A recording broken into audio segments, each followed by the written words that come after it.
best place to hide the truth is in the pages of a book.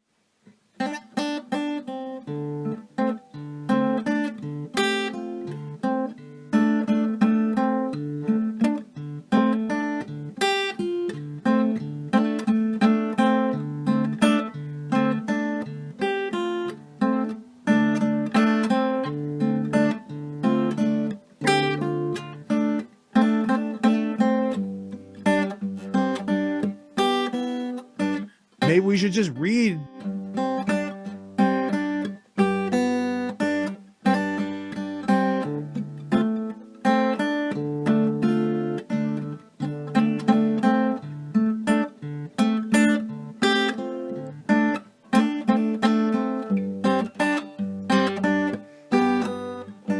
Maybe we should just read.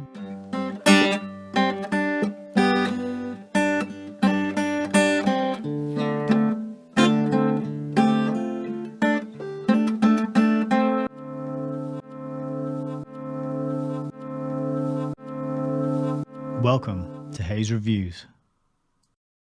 Good evening, everybody. My name is Nick. I'm the creator of Hayes Reviews, and I am very excited, glad, happy, grateful, overjoyed to have you here tonight. If you're watching live or if you're tuning in on the replay, welcome to another episode. We are working through the book The Fearful Master by G. Edward Griffin. It's from 1964, and it is quite an eye-opening account of some aspects of the early days of the United Nations. It's been quite a ride so far, but tonight we are on part 5. We've polished off part 1 of the book. That was all about Katanga in the Congo, and that was a case study of what the UN actually does. It's supposed to be a peacekeeping organization, but they wage war in order to prevent war, right? So war is fine if you're doing war to stop war. You see that? So that's how it works. This is the way the world works. Don't you know that if you want to if you want to get rid of something, then you have to do the thing itself in order to get rid of it. Yeah, you following me? Does that make sense? I hope so. And then we've polished off part 2 of the book, which was all about how many of the Americans involved in the founding and the organization and the setting up and the planning of the United Nations had major, unmistakable, acknowledged ties with the Soviet Union, the USSR, or the communists. So they had massive left-leaning communist socialist sympathies. In many cases, they were traveling back and forth, and they had relationships with people who were openly communist because, back at this time, there was, even in the present day, it's absolutely fine to go around calling yourself a communist and a socialist, even though those ideologies have killed a lot of people, just to say it mildly. So we're now into part 3. And that's the part that we're going to be continuing tonight. We're going to read another 2 chapters, time and God willing and permitting. That's the plan for tonight's broadcast. So I'm very happy to have you here if you're watching live. Reminder, if you're watching on the replay, that there will be a comment pinned below the video with timestamps. So if you want to jump ahead, get right into the meat of the reading, you can do so by checking out that pinned comment and using the timestamps that I've provided for you there to do that. But if you are tuning in live, such as Frank and Gwen in the chat over on YouTube, then you don't have that option. We haven't invented time travel just yet. I'm working on it. But, I need a lot more money, a lot more grants. I've got to set up my Hayes Foundation. I need to get in touch with my contacts over at the CERN research facility. I probably need to make some kind of blood oath to a satanic cult and then promise the lives of the first 5 children that I'm going to have in the future to be, sacrificed at the altar of the giant owl statue that they have in the secret grove where the people who want to invent time travel go and hang out. But anyway, I digress. So welcome. I hope you're all doing well. I hope you've been enjoying your day so far. It's Saturday. Good day to get out and do things that we are not able to do during the week if we have silly commitments to things that we don't like doing, such as jobs. Like I do. Saturday is always a good day to get out there and get a change of scene, have a change of pace, and engage in activities that are nourishing and uplifting for the soul, for the spirit. That's the aspect of our existence which is so under attack and so often neglected. We're surrounded by institutions, organizations, people, agendas, which really don't want us to nourish and grow and take care of the spiritual aspect of being human. And they don't want us engaging in things that make our soul grow and expand. And Saturday is a good day to do that. So is Sunday, depending on your particular belief, structure, system. You might prefer to do that sort of thing on Sunday, but why not do it both days, eh? So shout out to Frank. Shout out to Gwen. Very nice to have you here. Apologies to everybody that I'm kicking this off an hour earlier than I usually would. I have reasons. I'm not going to tell you what they are. I don't have to tell you what they are. It's my channel. It's my broadcast, and do what I want. But I do apologize if you were looking forward to a 7 p.m. kickoff. The good news is we'll still be rolling at 7 p.m. So if you do wander in here at 7 p.m. and you kind of wonder why the party's going up and running and you missed the start, yeah, I apologize. But you can always go back to the start of the video and watch it in 1.5 speed and catch up and get to the real time. You should have enough time to do that. But I hope you're all doing well. So tonight, let's get into what I've got a bit of a preamble ramble prepared and a few things to show you and share with you. Resources that are connected to the contents of the book that we're reading at the minute. I'm just going to have a quick glance over here and check that the systems are all working. It looks like we are live in the right places. We're on YouTube, Rumble, and Odyssey. If you are watching and tuning in on YouTube, please consider migrating over to Odyssey. It's a much friendlier platform for free speech and for the kind of topics that more people need to know about. And you never know when YouTube is going to drop the guillotine and cut me off, right? It could happen. I'm not trying to tempt fate, but I do believe there are other platforms out there more worthy of our support and attention. And it really makes a difference which platforms get the eyeballs on them, because as you probably well know, we're in the attention economy. Attention is everything these days, the most valuable thing on the planet. Where your attention goes, energy flows, or something like that. And so it'd be good if we could gradually set the example to people that, hey, over on these other platforms, such as Odyssey, such as Rockfin, there's more freedom, there's more truth being told and shared and explored, and it's better over here in the area of truth than over here in the area of just lies and deceit and propaganda and manipulation and all that other sort of stuff, which is rampant and rife over on YouTube. But for now, I do have a bit of an audience over there, so we will keep broadcasting there. We got to use the tools that are available to us. But yeah, if you're over on Odyssey or Rumble, good evening to you. We got Jam Hashwish over on Rumble. You made it. Well done. Good to have you here. Sweet. So let's get into tonight's little preamble session. First thing to remind people is most of my stuff is on YouTube. I know I just slagged it off and said let's leave it, but most of my stuff is there, so I'm kind of stuck to it at the moment until I migrate all my other stuff, all these videos over to other platforms. But for now, this is where you can find the majority of the content. I am populating slowly my other channels with videos, but it's quite a job and a task that I haven't got around to yet. The newest thing to bring to people's attention is I've been putting out some shorts.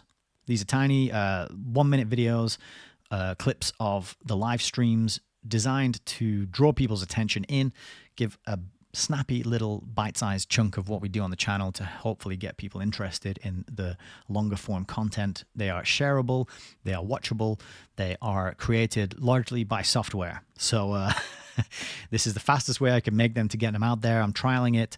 I might go back to making clips manually at some point, but I'm going to have to free up more time because it's time consuming to make really high quality clips. But for now, this is not a bad way to get the word out there. A couple of these have got quite a number of views. This one here about the number of nations that have joined the UN. This one got almost 400 views. So somebody's been sharing that one. Consider getting in there and sharing that out. That'd be really lovely and helpful and a fantastic way to help the show grow and help what we do here get to the people who need to see it. Also, of course, we got the playlist tab. This is where we got all the previous book readings, and they're all there in their entirety. If you want to go back and catch up on another book, they all overlap and interlink, and the more books that we get on the record, the more of a complete picture and understanding we have of what the heck is going on and what went on in the past. So consider that. Just wanted to remind people and let you know. If you are interested in supporting the channel, then I would love people to go over to Subscribestar and consider it a monthly sign up. You can set it and forget it, send a few pounds my way each month, and keep the engine turning so that we can continue to make this into something that is really fantastic and beneficial and helpful for humanity. And Subscribestar are less prone to censorship and more sympathetic with truth and free speech. So that is why I highlight their platform. Lovely way to support, and you can go over and read my hilarious descriptions of each tier. I won't spoil them for you now, though. So, to get onto the topic and the content relevant to what we are reading, this video was shared in my Telegram group, and this is a conversation between the inimitable Jay Dyer and Courtney Turner, who's a equally hardworking researcher, putting on conferences, putting out content, and getting lots of stuff done. And here they had a conversation about the origins of the UN, the shady, sus history of the UN with Courtney Turner. So this is on Rockfin. I think it's the only place you can get it unless you sign up to Jay Dyer's site. But it's a really good conversation. I got a few nuggets. They're focusing on, they talk about the philosophic origins. They link it with the Fabian Socialist. They link it with Theosophy, Annie Besant, Alice Bailey. Who's the other one? Madame Blavatsky. That's the one I wanted to say. And they also talk about an angle, an element of the UN origin story that I actually wasn't aware of, which is the involvement of the Rockefeller family. Okay. And that was curious. I didn't know the Rockefellers were involved in the founding of the UN. So what did I do when I found out that information? Well, I'll show you what I did. I went to my stack of books, otherwise known as my library. And I thought, you know what? I actually have a few books about the Rockefellers. So I thought I would have a look in them and see if there are indeed any references to the UN. And would you know it? Would you believe it? There's loads. So this one here is a biography of the Rockefellers by Collier and Horowitz. And this one is totally mainstream, totally approved. It's not conspiracy text. This is the kind of rubber stamped, green stamped approved account of the Rockefeller family. Now, I haven't read the entire thing. I've dipped in and out, but I thought I would have a look in the index. And sure enough, if you come to the index here and you go down and you get to this section, which is the U, you can see the United Nations. The San Francisco Founding Conference is mentioned over this space of about, what is that? It's about 9 pages. And then also the selection of the site where the United Nations is situated. There's 2 pages on that as well. Now, if you remember, what we learned from G. Edward Griffin is that when it came to choosing where the United Nations was going to be situated, the Soviets strongly pushed to get it situated on the east coast of America. They really wanted that. They were happy with it. They were very comfortable, and they desired that outcome, and they wanted it where it is today. And the Rockefellers played a huge role in making that happen, in getting the land, making it available, and providing funding and money. And that is admitted in this book, okay?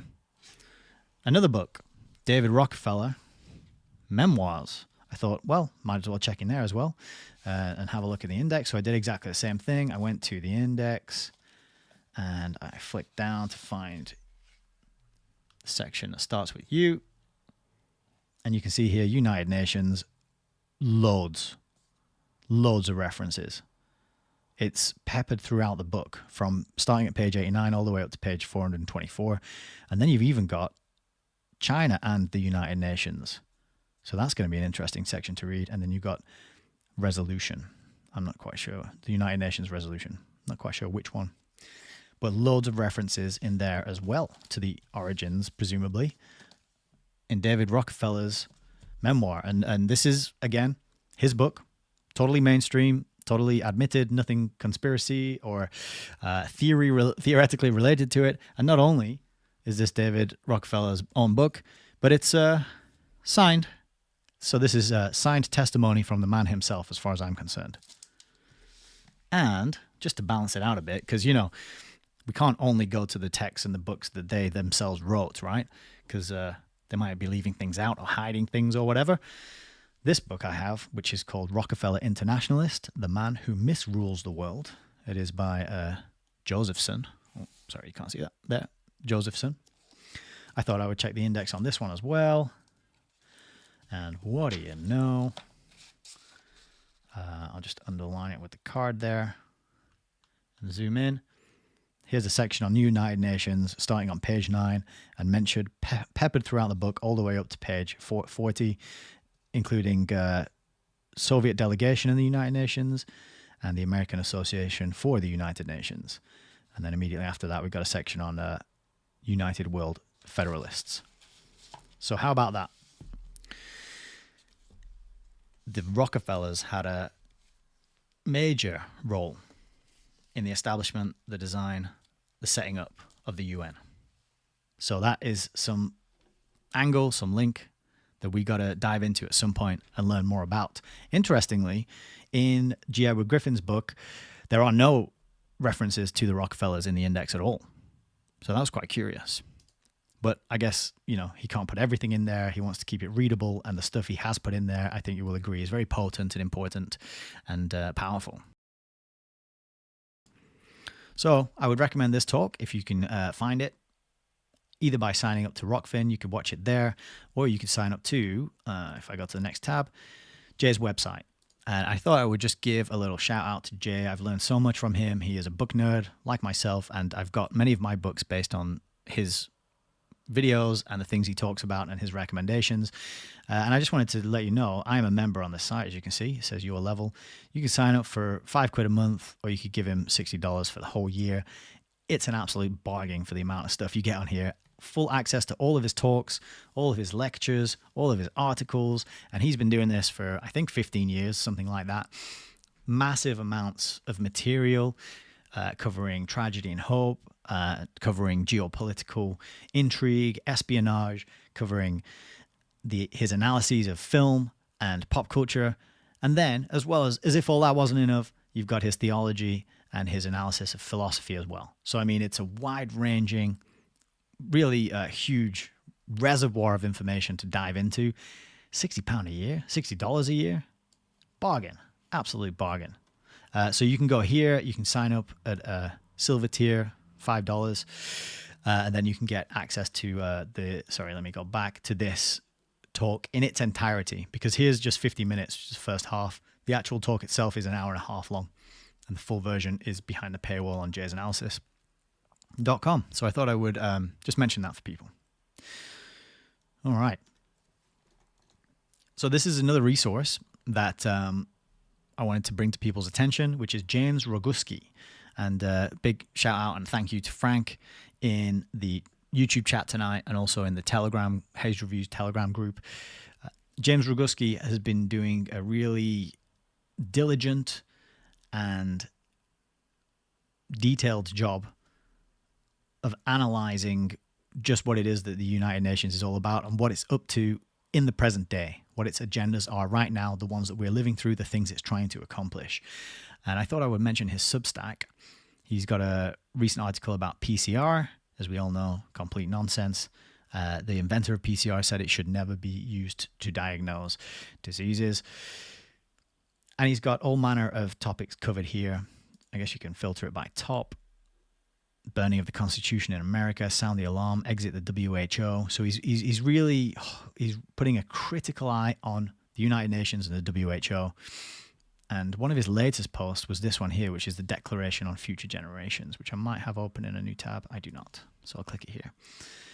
And he says, the United Nations silence procedure has been set to end 4 p.m. Eastern on Friday, which was yesterday. If no nation objects to the document, it will be assumed to have been accepted. What document?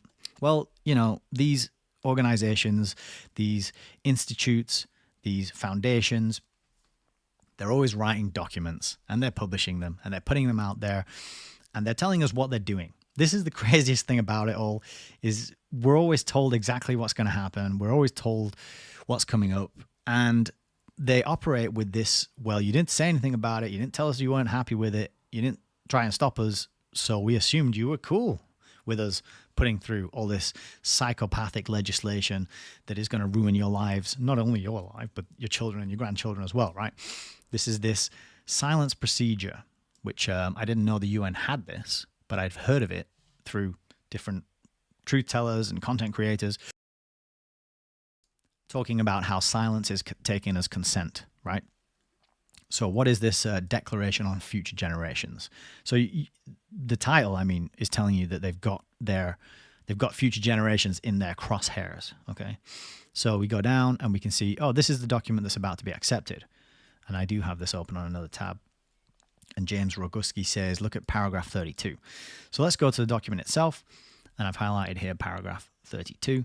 It says, strengthen cooperation among states to ensure safe, orderly, and regular migration between countries of origin, transit, and destination, including through expanding pathways for regular migration, while recognizing the positive contribution of migrants to inclusive growth and sustainable development. So ensure migration, not only ensure it, but expand pathways for regular migration. That is what the UN is all about.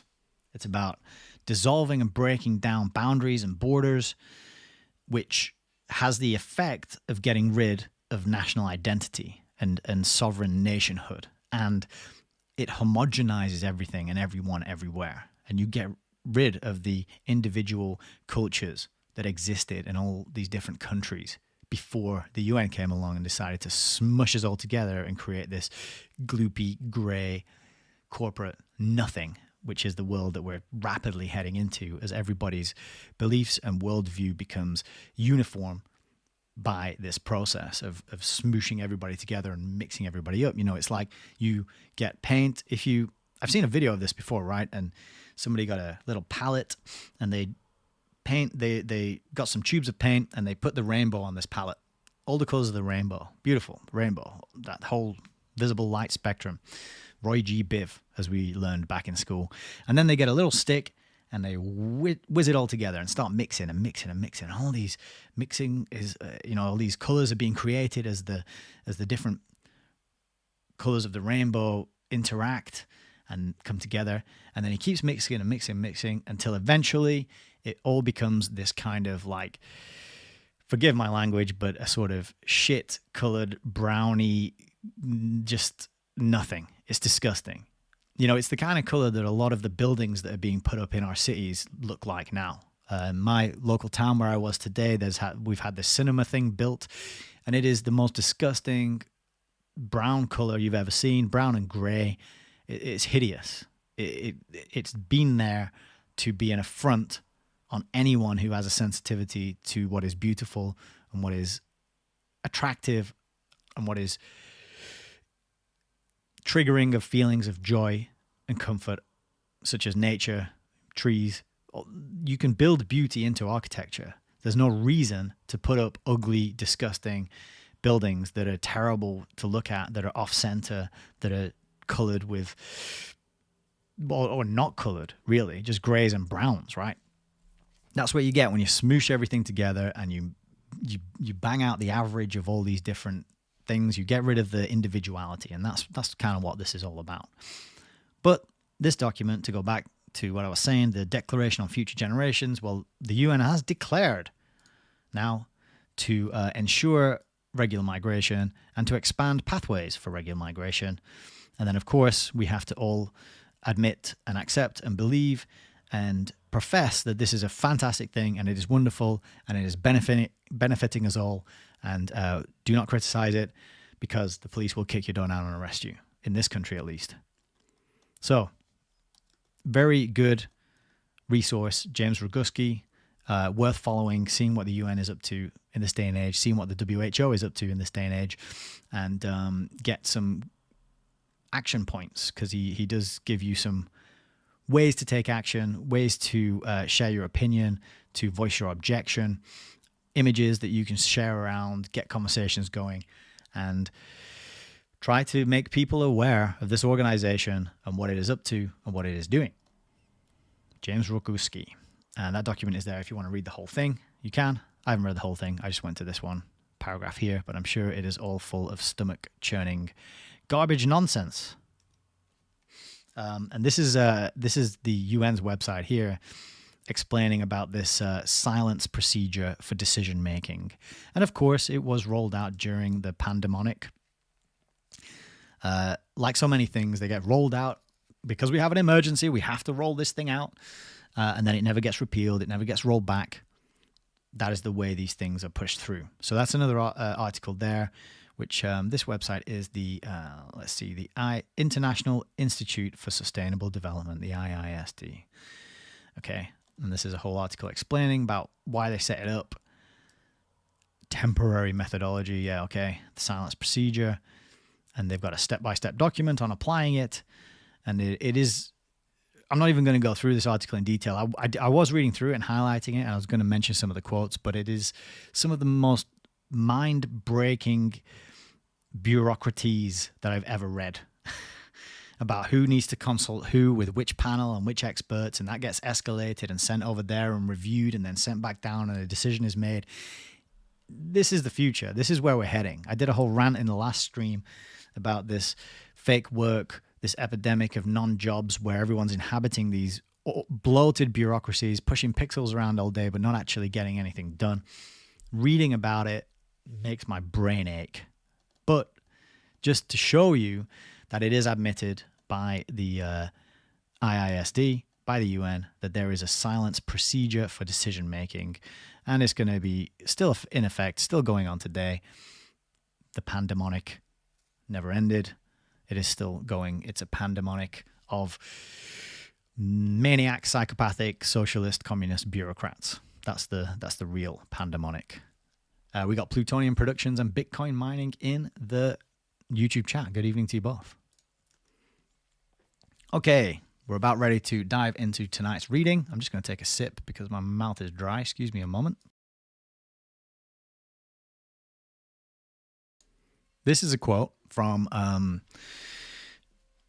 Darren Wilson, as you can see on screen. I'm in a Cutting Through the Matrix book club group with him and Melissa Allen, the wife of Alan Watt, who runs that group, and we meet every month, and we're currently working our way through Tragedy and Hope. And Darren made a really good point after Thursday's reading, which is here, that I wanted to share with people, because it's very important to bear this in mind as we continue and work through the book, because this book was written in 1964, and Ed Griffin, the author, has come a long way since then, and his worldview has changed. He's gathered more data and he's got more intel. So I'll just read this out. Hopefully that's clear enough on the screen. But Darren made the point that when G. Edward Griffin refers to communists, I think he is playing into the CFR's hands. So that's the Council on Foreign Relations hands.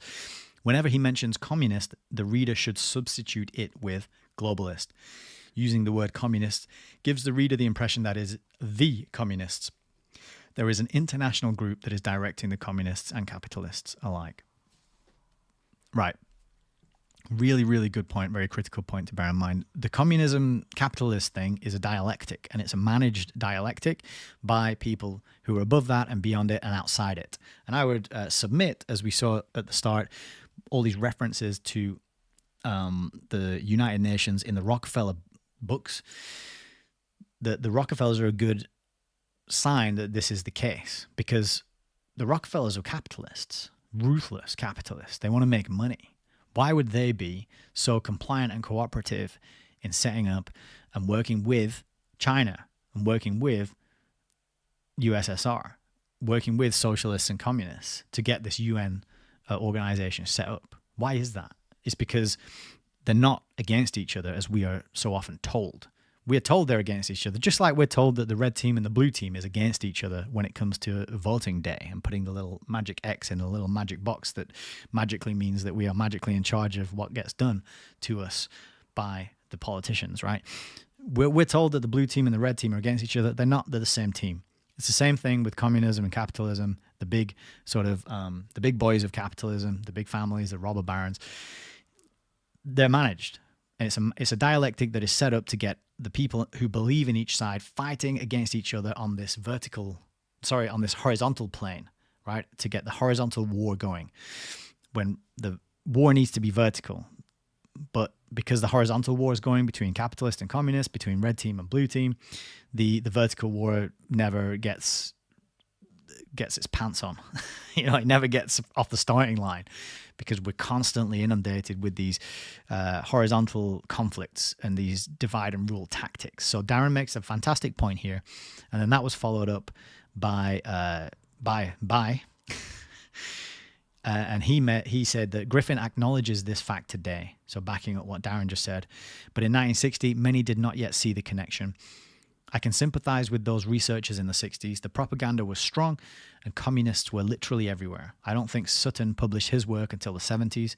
So Sutton here is Anthony Sutton, who wrote the Wall Street trilogy, explaining how the Wall Street bankers were connected with Tiny Mustache Man, with the Bolshevik Revolution, and with FDR's New Deal. I don't think Sutton published until the 70s, and Tragedy and Hope was published after Fearful Master, which is 2 years later after, in fact. And so Ed Griffin didn't have access to Sutton's work, didn't have access to Tragedy and Hope, was doing the best with what he had. So that's why it seems like he's going after the communist all the time, right?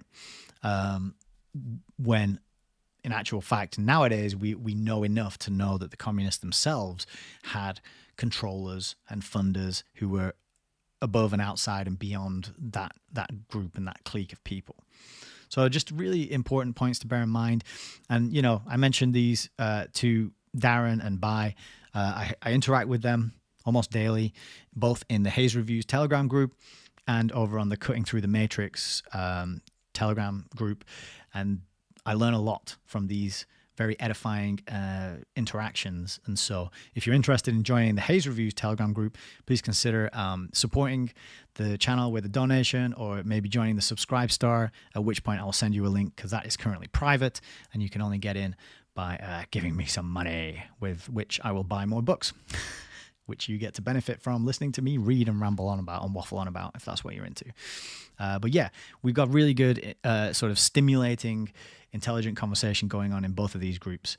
And the Cutting Through the Matrix one is free. You can hunt that down by finding CTTM Alan Watt on BitChute, on Rumble, on Gulag Tube, and there's links underneath the videos, and you can get in there and talk to me there. But just wanted to highlight those two comments, very important points, so please bear that in mind as we continue with the reading. I think that might be it for the preamble this evening. Yes, that is indeed it for the preamble. Cool. I'm going to move some things around, and then we'll get into the book, I think. Looks like we've got a couple of comments from Bitcoin Mining. It says, I just applied for a KP job. I had to speak to 8 different people, an agency, give all my details to unknowns. It took 3 weeks to wash some dishes. Wow. That's the way it's getting. Like the hoops you've got to jump through, the aptitude tests, the data you have to hand over. It's disgusting. My sister-in-law is going through this process of looking for jobs, and they send her off to all these different places, and she has to stay there for a whole afternoon, go through all these tests, do all these projects. Like you have to give up all this time and energy, right? That's valuable. You could be doing all manner of things with that. You might have to plow 5, 10, 15, 20 hours just to have the chance of being hired for something. It's bloody ridiculous. Now, this wouldn't be a problem if we were all taught entrepreneurial skills, if we were all allowed to set up businesses, if we were all coached from a young age to be entrepreneurial and have the mindset of solving problems for other people and making an offer to the market and setting up a value exchange, right? But we don't get that. Schooling doesn't give us any of that. We're told to worship the people who do that, such as Richard Branson, Steve Jobs, all these kind of characters who we get told that that's what they're like. Whether or not they are is a totally another story, and I have my doubts. We get told to worship these entrepreneurs, but we don't get shown or taught ourselves how to be like that.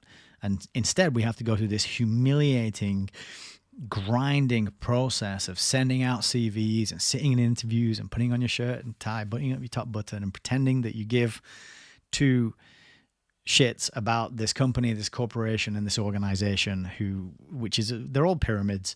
They all have a tiny minority of benefactors at the top, hoovering up the wealth, making a mint, getting bonuses, getting second homes and yachts and all that stuff. And you have to prostrate yourself and beg to be let in, to get a chance at working there. It's disgusting, it's disgraceful, and it's sickening. So my heart goes out to you, and I wish you very much luck in finding something that suits you and works for you, and persevere and don't give up. And consider as well signing up for something like Autonomy or some similar sort of training. Upskill yourself, learn about high value skills that you can bring to the marketplace, that you can learn quickly. You can get practice, and you can move your life forward and not have to rely on sort of suckling at the teat of one of these disgraceful corporations that run the world, Bitcoin mining also says, just as politicians train in debating teams in their youth to be able to argue any point, even if they do not align with the position. Yeah, train from young to argue any point they are paid for. Exactly. Their role is to read from the script that somebody else writes for them. Always has been, always will be. They're script readers, and they do what they're told. And that's why they get trusted to stand in front of television cameras and to go on stage and go into these debates in the first place. It's because they are coached, they are probably mind controlled even, and they've proven their loyalty to their masters. Let's put it that way. Shamanarchist, good evening, says we should all be free traders ideally. Exactly. Yeah. We should all have a little hustle, a little thing that we do, a little skill, a little product, a little service that we offer. There's still places in the world where this is the case. Vietnam's a good example. They're all hustling over there. There's no social welfare. There's no social safety net provided by anybody. So you got to have a little hustle, whether you're just selling cigarettes out your front room, or just doing laundry, or teaching a language, whatever it is. You go over there, and every street is bustling with businesses, and it's really great. I love it. I love the energy. I love the vibe. People are hustling now. Of course, it's not a perfect society. None are. But the fact that you can go and set up a business, you can get a box of coal, set it on fire, roast some meat, and just sell it in the street. People drive by on the motorbike. They stop. You give them a bag of roast meat and a little tub of dippy sauce, and they give you some cash and go on about it. And there's nothing to stop anybody doing that. You try and do that here, you will get shut down faster than if you complained about immigration on social media. So I think that's it for my little ramble rant. Oh, ESP, we've got you over on Odyssey. Good evening. Hope you're doing well. Yes, you're right. I am early. You're not late. Apologies. I just decided to kick things off a little earlier tonight. I was chomping at the bit to get started, and I just couldn't wait. I was watching the time, and I just thought, no, I just want to go. Let's just get it done. Awesome. So, hope all that was useful. If you want any of those links, I should really provide you with those links, shouldn't I? Let's see. Shall I give you some of those links that I've just been banging on about? Would be the polite thing to do. All right, I'll put the UN document that James Roguski has been trying to alert us to. The one that basically promises more migration, just as things are kicking off in the UK. People starting to see what happens when you have this crazy unlimited migration. It's not particularly good. And there's a link to the silence procedure that the UN operates under. And then we'll give you James Roguski's Substack as well.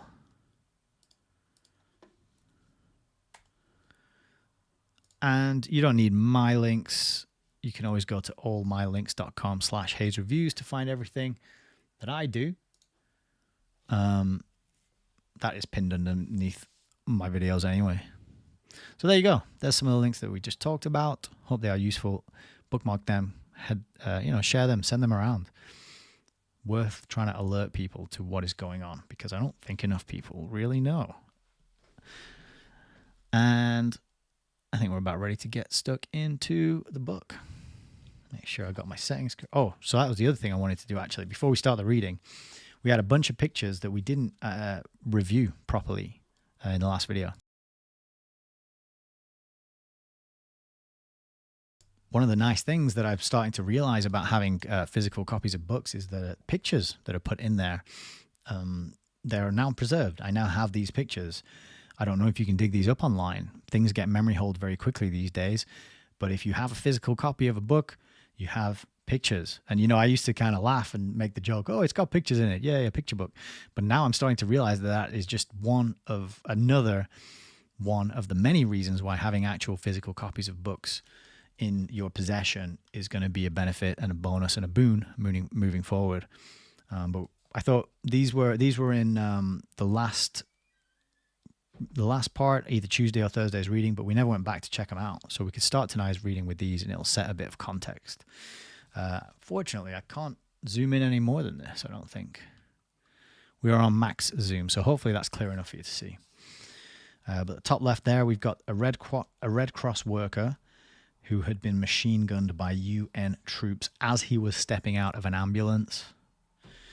And then we got a wounded policeman on the top right being transferred to a car after the ambulance was disabled by UN snipers. So if you remember the account of what happened in Katanga when the UN troops arrived, they went after all the buildings with the Red Crosses on, all the buildings, all the ambulances and the cars and the vehicles, indiscriminately just basically murdering civilians, just to say what it is, you know. Here's one, this picture at the bottom is Katangans run for shelter as UN forces open fire on them. There's a quote. It is inconceivable that the United Nations troops could commit atrocities against civilians. And that's a spokesman for, Frank, you told me how to pronounce this. Was it U Tant? He was one of the, maybe the second directors of the UN. So whitewashing, claiming that the pictures that you see here and the events never happened, trying to rewrite the historical record, which I think they've done a pretty good job of, because I'd never heard of Katanga and the an Operation Rum Punch, not until reading this book. So this is a Soviet propaganda pamphlet with Khrushchev's picture, which lies amid the debris following the ouster of communist diplomats from the Congo by Mobutu and Kasavubu. The pamphlet says, "Hands off the Congo." So yeah, there was people in the Congo government who wanted to get who had communist sympathies, and there was people who wanted to get rid of the communists and had more capitalist Western democratic sympathies, and it seems from Ed Griffin's account at least that the UN came in on the side of the communists and protected and supported those who had communist leanings and Soviet sympathies, right? Which isn't surprising when you go on to learn about the people who set it up. This picture is Chief of UN Civilian Operations in the Congo. And this is a press conference in Leopoldville. And he was described by Conor O'Brien as a man who knows that all official versions are worded to deceive the enemy and appease the clamor of the ignorant. That is quite a quote and really does tell you a lot. It reminds me of the Lusitania, the official, or 911 or 7/7 or the People's Pantomime, the Big C event. Any of these big events, we get given an official version, and the reason for that is to deceive the enemy and appease the clamor of the ignorant. And if you haven't figured it out, you're the enemy. You're the enemy of these people. The average Joe and Jane in the street trying to make a life, trying to move forward, trying to live peacefully. You're the enemy. So this is a picture of Patrice Lumumba, who was protected by the United Nations troops. So Patrice Lumumba, he was the communist sympathizer. He was going over and getting treats and gifts and wined and dined by the Soviets. He was protected by United Nations troops. There he is on the balcony at the top. Here are the troops, UN troops protecting him. Okay. This page, let me change that. This page is Albert Verbrugge sits stunned behind the wheel of his car after his car is machine gunned by UN troops. And then a quote here. Why? Why did you shoot? You said we could pass. This is the same guy. Hysterically embraces the dead body of his wife as a UN soldier examines the car. And then here he is comforting his dog, which was also wounded by UN fire. It's really heavy stuff.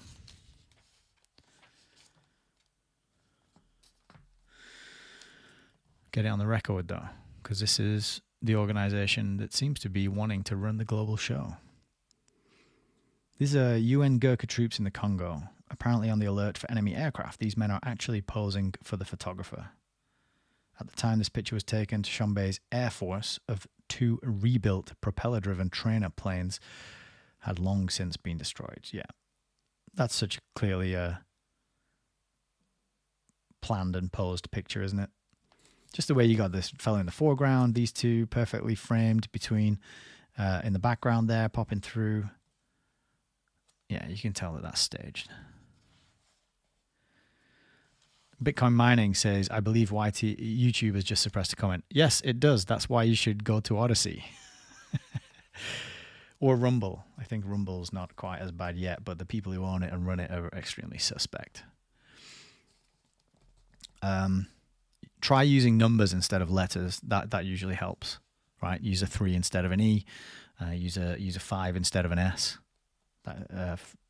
Try that. Shinkolobwe Hospital after United Nations bombardment. So just a smashed up, destroyed hospital. And the maternity ward there in bits. And here's a direct hit on a ward of the same hospital. Rocket fired from a UN aircraft.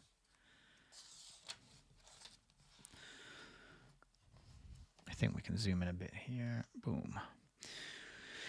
So this is Patrice Lumumba again, and U.S. Secretary of State Christian Herter standing under an umbrella in the rain during ceremonies held in Lumumba's honor. Yeah, so this guy, Lumumba, he was flown over to America and treated like royalty, whereas Tshombe, his kind of competitor, who was looking to set up a system similar to the American system with maybe as the American system was supposed to be, with the checks and the balances kind of enshrined in the Constitution.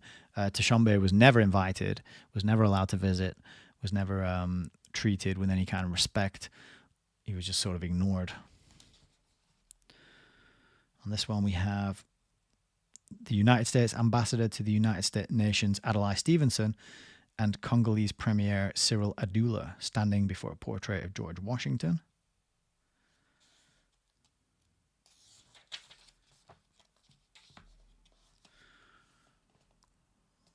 This is Secretary of State Setinius holding up the first draft of the United Nations Charter. And then seated are Andrei Gromyko, Russian ambassador and head of the USSR delegation, and Alger Hiss. And in a previous chapter, Ed Griffin was talking about the massive amounts of similarities between the United Nations Charter and the Soviet Communist Charter. Lots of similar language and ideas enshrined in both documents. Here we've got Alger Hiss, Secretary General of the San Francisco Conference. Oh, so remember San Francisco Conference, we just saw references to that in the index of the Collier and Horowitz Rockefeller's book, right? San Francisco Conference, something we got to dive into and learn more about on this channel for sure. I don't know much about that. And on the left down here is Soviet Foreign Minister Molotov. What a name. Here we have Alger Hiss shaking hands with President Truman as Truman and Secretary of State cross the speaker's platform during a San Francisco conference meeting.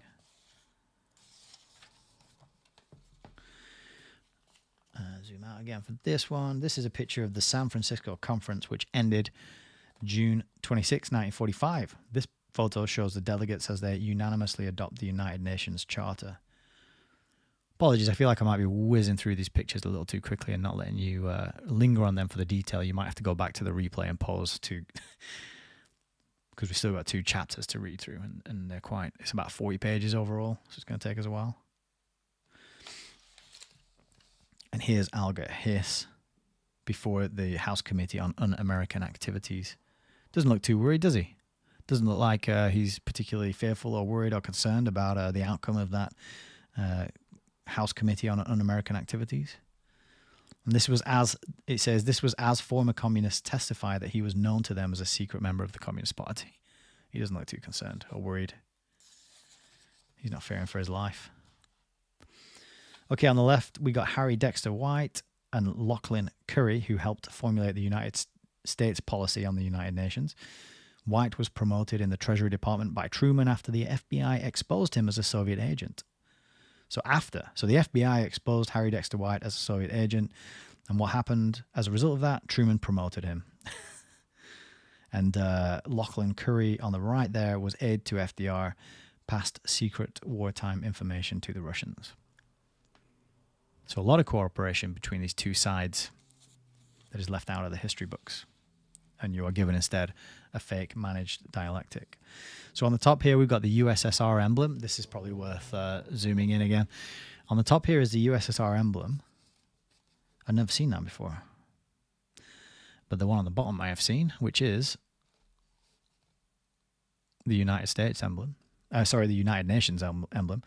It says, the man in charge of the U.S. government department which designed the UN emblem was a secret member of the Communist Party. That's kind of blatant, though, isn't it? Secret member. But one thing that people always mention is the number of sections in this, I think, adds up to 33. Is that right? Including the middle? And people always say that, oh, why is it showing a flat Earth map instead of a globe? But it's still a circle. But I think the similarities between these two are impossible to deny. Impossible. All right, who we got here? This is Trygve Lie, the first Secretary General of the UN. He was a dedicated socialist and a high-ranking member of the Social Democratic Labour Party in Norway. Oh, Trygve Lie. That's the correct pronunciation there.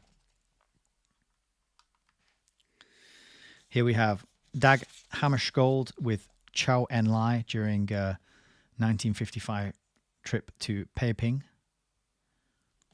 Ooh, there you are. Who were still imprisoned. The mission was unsuccessful. I guess some of these might be more relevant to later parts of the book. We'll go through them anyway. This is...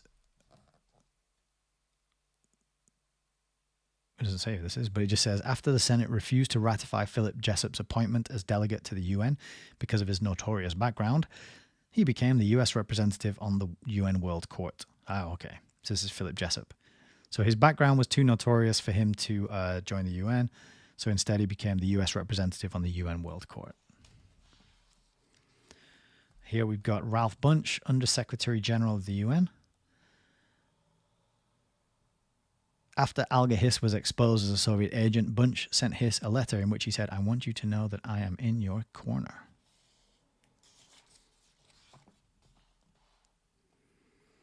This is combat armored personnel carriers who are speeding a wounded Marine to a waiting helicopter on Vegas Hill on the western front of Korea. Until the UN managed the Korean War, United States troops had never fought a war that ended in less than victory.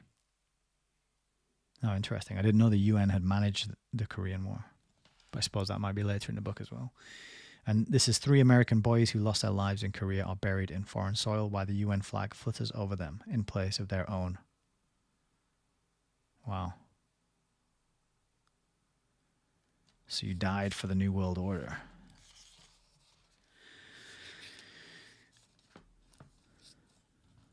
So more photos of Korea. It says 5,000 American boys, defenseless prisoners of war, were murdered by communist forces. Most were shot in the head and dumped into mass graves. I'm just laughing because I'd be amazed if this doesn't get the channel a strike, but we'll see. Hopefully not. We'll just move past that one. That's kind of grim viewing. Displaying white flags, United Nations and American negotiators went to these buildings in Korea. 2 years later, a formal armistice was signed at Panmunjom and the Korean War ended.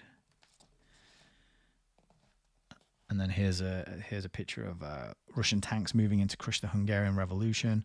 The United Nations suddenly ceased its talks about self-determination and anti-colonialism. In fact, 4 years later, the press of other business prevented the Assembly's consideration of the item on Hungary. Yeah, so this was an account of how the UN was selective in where it would get involved. It had this mission, this charter, but as Ed Griffin tells us, there were horrific things going on in other areas, in other African countries, in other areas of the Congo, in fact. The UN didn't bother about those, didn't send anyone in there. Instead, it focused on sending all their soldiers and all their people to Katanga, which was peaceful.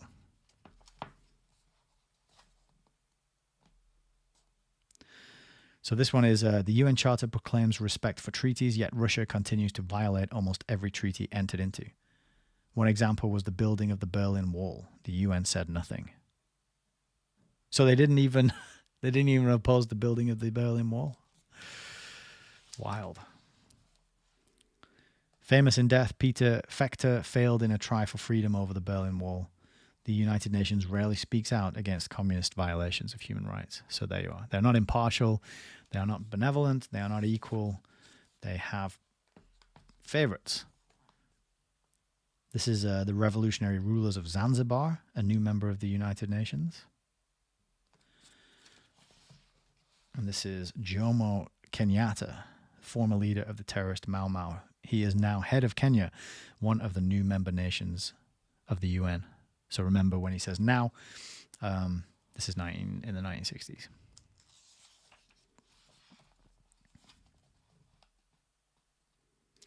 And Bitcoin Mining made a really good suggestion, which I think I might take you up on that. We seem to be streaming live so far, so good, though. I don't think we've had any interruptions. As far as I can tell, we're good.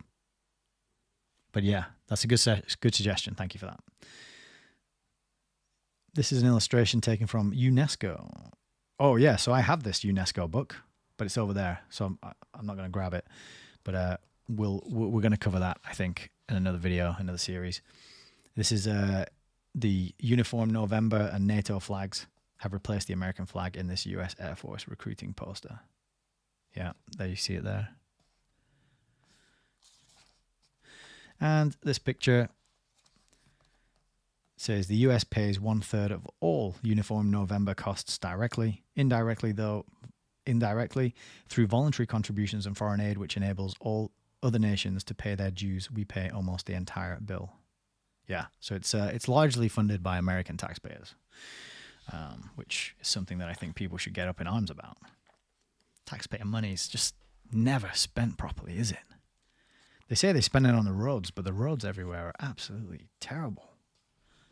Well, in England they are. I was thinking about that today. I was driving around, like, the roads are just full of holes. But anyway. Okay, that's probably a bit too... All right, let's crack on with chapter 12 then.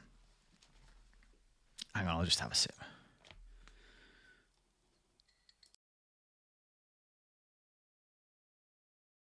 So we got those pictures on the record. If you want to go back and check them out on the replay, you can do so at your own leisure. But for now, we're going to continue with chapter 12, Poison in the Air. And there's a quote from Sir Walter Scott. Breathes there a man with soul so dead, who never to himself hath said, this is my own, my native land. And that's from The Lay of the Last Minstrel. In 1955, Congressman Lawrence H. Smith of Wisconsin described the United Nations and UNESCO, the United Nations Educational, Scientific and Cultural Organization, as, quote, a permanent international snake pit where godless communism is given a daily forum for hate, recrimination, psychological warfare against freedom, and unrelenting moral aggression against peace. That same year, at its annual National Convention in Miami, the American Legion formally passed the following resolution. Quote, resolved that the American Legion urges Congress to repeal the law creating the United States Commission for UNESCO and its Secretariat, and that Congress deliver mandates to all administrative departments of the United States government to desist from further dissemination of UNESCO and U.S. Commission for UNESCO materials, reports, and programs within the territorial jurisdiction of the United States. As the true nature of UNESCO became better understood by more and more Americans, popular opposition began to rise against it. Patriotic organizations and service clubs all over the nation began to speak up and demand corrective action. So, just as a side note, what we're seeing right now is the demonization of patriotism and the demonization and the labeling and the smearing as far-right extremists. Anyone who dare stand up and say, do you know what, I don't like what's being done to the place where I was born. I want to be proud of this place. I want to protect the people who were born here, my fellow countrymen. I want to unite with other people on ethnic grounds, support our cultural identity. If you do that and you're a certain shade of person, let's say, then you're a far-right extremist, and you're going to be probably thrown in a prison cell before long. But even back then, they were being resisted by patriots and patriotic organizations. So it's got that echo with what's going on in the current day, 60 years later. To stem the tide, the State Department issued a series of lengthy bulletins which asserted that a few people had been making some misstatements about UNESCO, some of them attaining the proportions of deliberate misrepresentation. Many of these statements repeat irresponsible charges which were long ago shown to be groundless. And a few days after the American Legion passed its resolution condemning UNESCO, President Truman told newspaper reporters, quote, "The Legion doesn't know what it is talking about. They have gone haywire in the last few years. They don't know what they're doing." End quote. The purpose of this chapter is to examine some of the groundless, irresponsible charges and misrepresentations that have led the American Legion, the Daughters of the American Revolution, and many other patriotic societies to go haywire against UNESCO. Friedrich Engels wrote that under communism, the youth of the world will grow up in new, free social conditions and will be in a position to cast away all this rubbish of statism. William Z. Foster amplified this by stating, quote, "The studies will be revolutionized, being cleansed of religious, patriotic, and other features of the bourgeois ideology. The students will be taught on the basis of Marxian dialectical materialism, internationalism, and the general ethics of the new socialist society. Our teachers must write new school textbooks and rewrite history from the Marxian point of view. There will be no place for the present narrow patriotism, the bigoted nationalist chauvinism that serves so well the capitalist war makers." That is...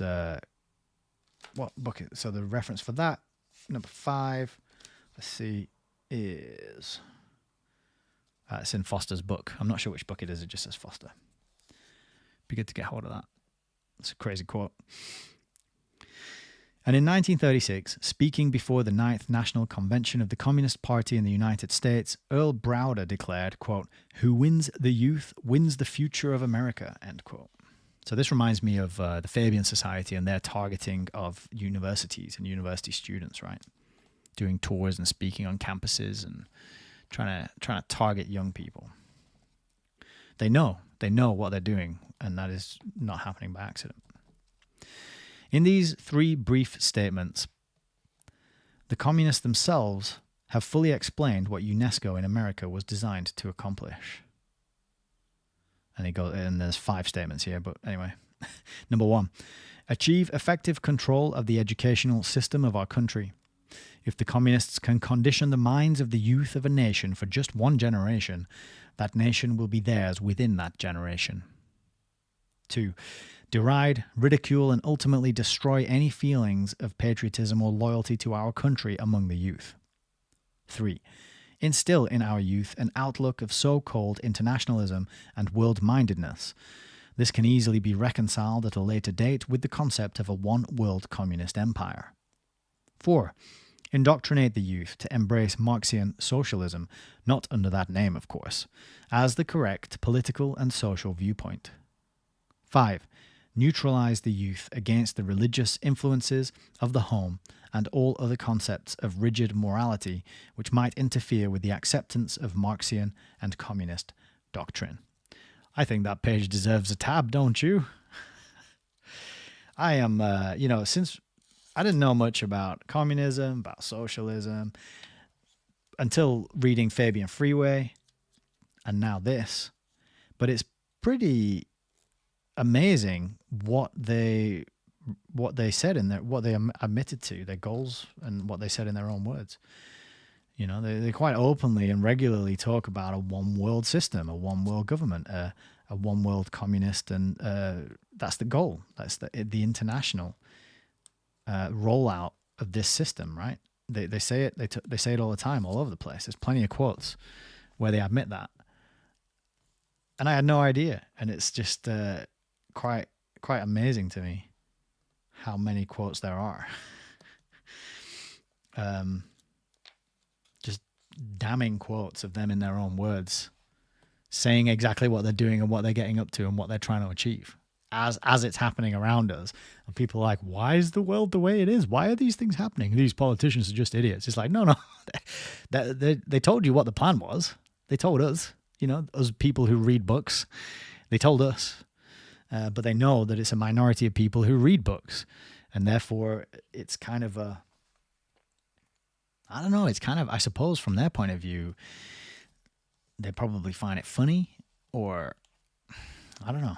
There's probably some sort of grim delight and glee that they get knowing that there's a small minority of us who read who are going to be like, hang on a second, you're doing what? Hey, everybody, they just said they're going to do this thing. And everyone's like, shut up. Go and watch your American Gladiators. Go back to bed, America. Anyway, as former communist Joseph Z. Kornfeder expressed it, UNESCO corresponds to the agitation and propaganda department in the Communist Party.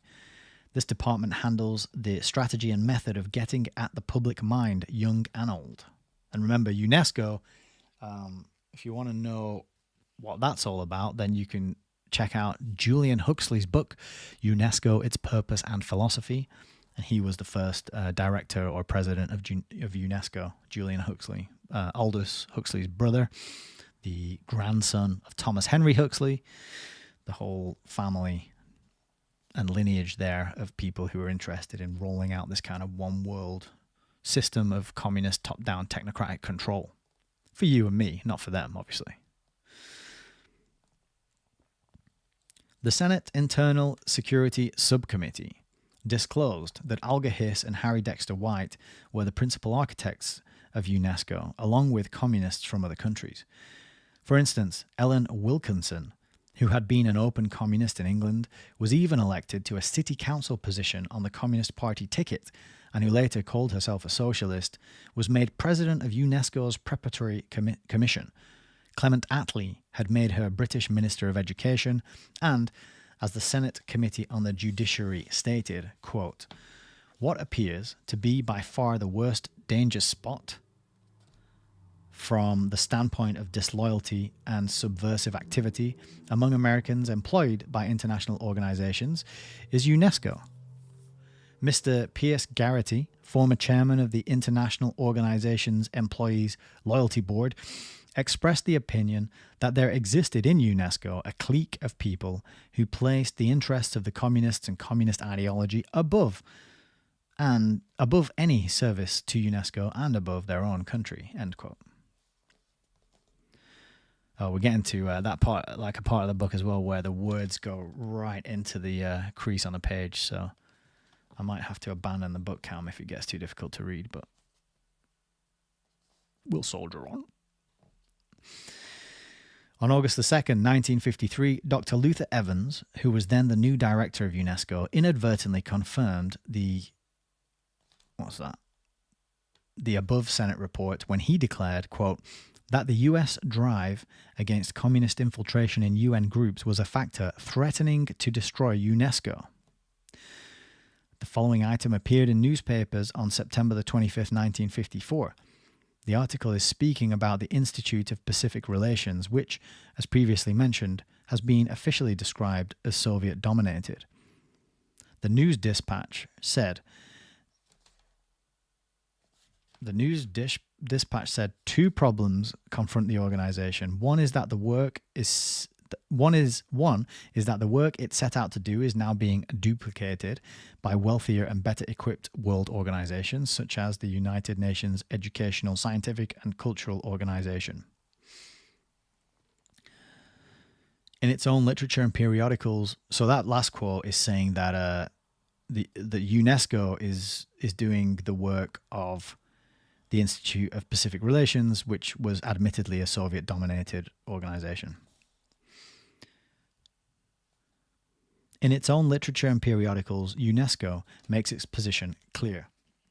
The Communist Guardian of Melbourne, England, in its May 28, 1959 issue, recommended the UNESCO Courier to its readers as, quote, a monthly magazine deserving of wide distribution.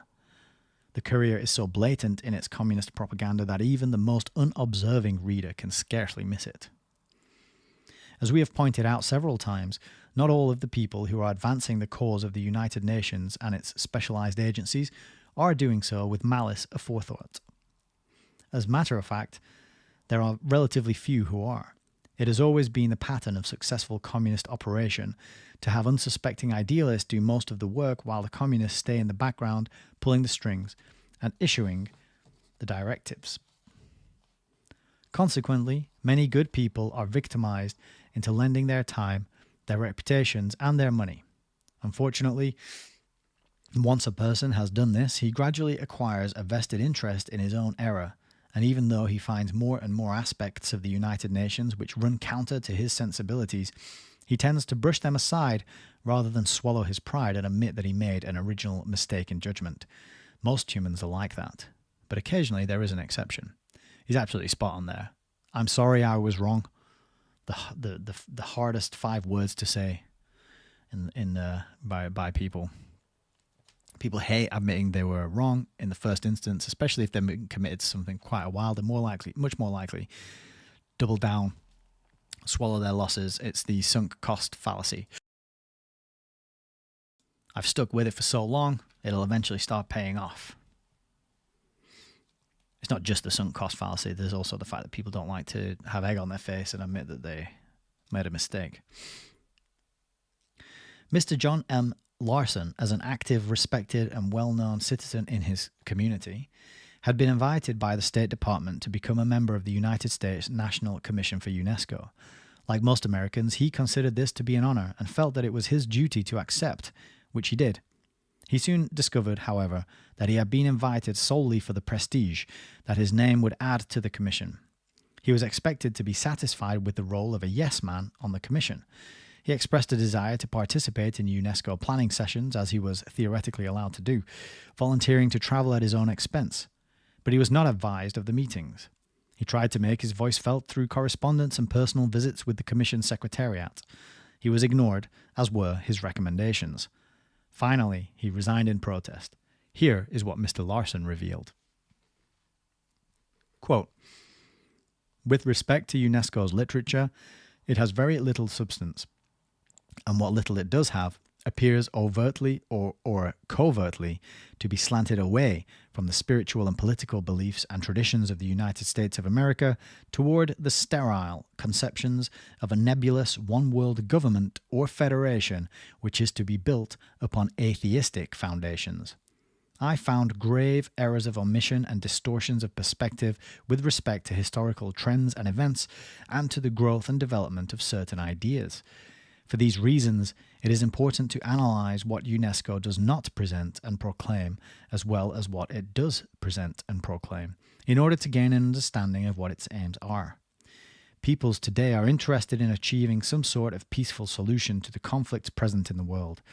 The question is, on what foundation will the edifice of peace be built? UNESCO claims to supply this foundation, But when its claims are investigated, they are found to be empty, as well as a convenient cover for its real activities. The foundations of UNESCO are atheistic and materialistic. For it, man is the highest product of nature rather than one created in the image and likeness of God.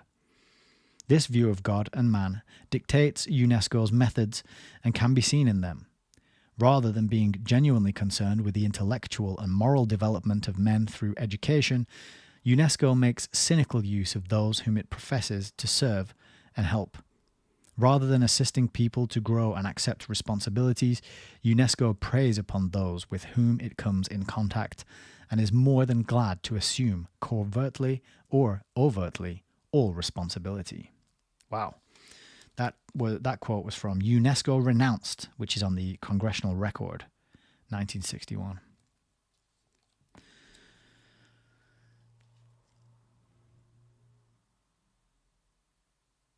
Look at a few examples.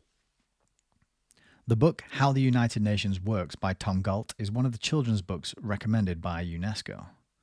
It also comes highly praised by the New York Times, the Saturday Review of Literature, and the New York Herald Tribune, as well as the United Nations Information Service.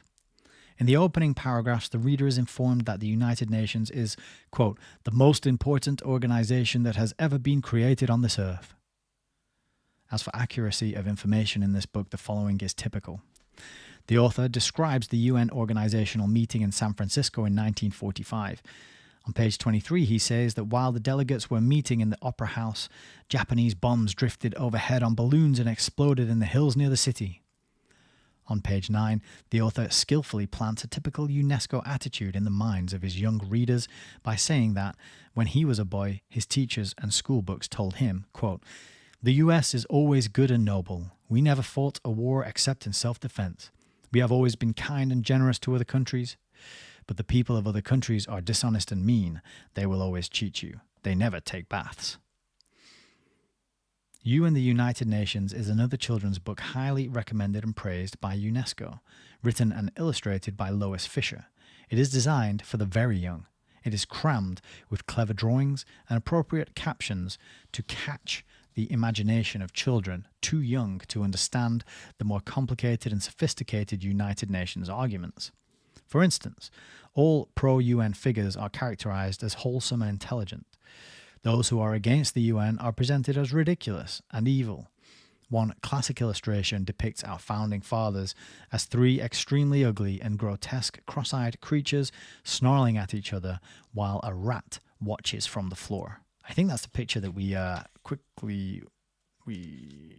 that's the one. That's the founding fathers of America in the book, The United Nations and You, which we will look at in more detail on another video, so look forward to that. This is the kind of conditioning of children's attitudes that Luther Evans had in mind when he addressed a UNESCO meeting and said, quote, UNESCO's is a radical program. The rewards may be visible 10 years from now. Again, they may not be visible for 100 years. They are instilled into the daily habits of mind of raising generations. Perhaps not the first, not the second, but ultimately it must be so. To make the system of the UN and its specialized agencies work, we must sweep past traditional barriers in our thinking toward new frames of reference.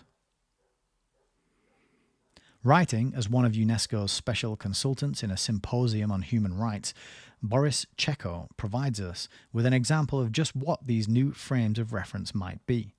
He explained that the Soviet constitution, quote, not only constitutes one of the most decisive stages in the advance of the ideas of the democratic emancipation of man, but also, and this is of vital importance, sets man as a worker in ideal political, social, and economic conditions and gives him facilities for work and intellectual life. On February the 14th, 1963, American newspapers carried a UPI report from Paris revealing that UNESCO had just published a booklet entitled Equality of Rights Between Races and Nationalities in the USSR. The book is pure Soviet propaganda denouncing race discrimination in the United States while praising Soviet race relations as one of the major social triumphs of the 20th century. Quote, only the revolution of October 1917, which instituted the Soviet system, enabled the peoples of Russia to achieve genuine equality of rights and freedom of development. It was the Communist Party which showed the peoples of Russia the true way to free themselves from social and national oppression. The Soviet Union is a brotherhood of free and equal peoples comprising 15 sovereign Soviet republics in voluntary association on a footing of complete equality. Under the Constitution of the USSR, each of these republics retains the right to secede from the Union. Each of them embodies the collective will of its people and can decide its own future in entire freedom. Through our membership in the United Nations, the American people were required to pay for over a third of the total cost of publishing this booklet and giving it worldwide distribution, a great deal more than the Soviet Union paid. As previously noted, William Z. Foster, who was at the time the head of the Communist Party in the United States, predicted that in the future communist world, quote, there would be no place for the present narrow patriotism, the bigoted nationalist chauvinism that serves so well the capitalist war makers. And in the Constitution of the United States Communist Party, we find the same sentiment. Quote, the Communist Party fights uncompromisingly against all forms of chauvinism. With this in mind, it is doubly interesting to note the following passages taken from a UNESCO publication entitled Toward World Understanding. Quote, we shall come to nationalism later on. For the moment, it is sufficient to note that it is most frequently in the family that children are infected with nationalism by hearing what is national extolled and what is foreign disparaged. As chauvinism, this may be more ridiculous than dangerous, but it must nonetheless be regarded as the complete negation of world-mindedness. As long as the child breathes the poisoned air of nationalism, education in world-mindedness can produce only rather precarious results. As we have pointed out, it is frequently the family that infects the child with extreme nationalism. The school should therefore use the means described earlier to combat family attitudes that favor jingoism. If the feeling of belonging to the human community develops normally by extension of the feeling of belonging to the national community, it cannot possibly develop from that caricature of patriotism which is extreme nationalism. Wow. So right there, they're going after the family. That's from Toward World Understanding, which is a UNESCO publication. Going after the family. It's the family. It's the family unit which creates all these far-right extremists that we now have to deal with. Complaining about the New World Order and the one world technocratic scientific state. BHX1138 over on Odyssey Chat. Good evening. Hope you're doing well. Touching on the subject of teaching geography in our schools, the same UNESCO publication states, quote, one method much in use now is to teach geography in a series of widening circles. Beginning with local geography, i.e. the classroom, the school building and its surroundings, the village, the county, and proceeding to a study of the nation and the continent. Only when that routine has been accomplished is the child introduced to the rest of the world. This progress, from the particular and the immediate to the general and the remote, may be logical, but does it serve the purpose? In some atlases, the child's country is shown on every page on the same scale as the map to which it is to be compared. This is an admirable device, but would it not be better still if the first map constantly before the eyes of the child were a map of the world? This seemed to us so important that we were led to hope that UNESCO might persuade a publisher to prepare a world map that would really touch the child's imagination. It should summarize the splendors of the earth, and when, later on, the child began the study of national geography, he would be already partly immunized against an exaggerated sense of the importance and beauty of his own country.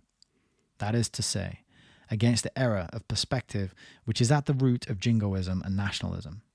In addition, The geography teacher should never allow to go unchallenged statements from his pupils which reveal a supercilious feeling of national superiority.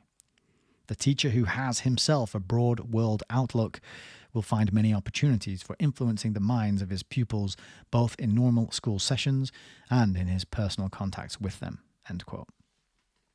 It's from the same publication as the previous quote. These are, I'm going to tab this page as well because so you got to go after the family, and the teachers have to stamp out in the classroom any sign of national pride or patriotism in the children that they're teaching. It's incredible. Oh, this UNESCO publication that Griffin's quoting from here has multiple volumes. So he says here, in volume 10 of UNESCO's Toward World Understanding, George Washington is given as an example of the hero type which has to be expunged from history. I'm just going to make a note to try and track down this multiple volume set. UNESCO's, so it's UNESCO publication, Toward World Understanding.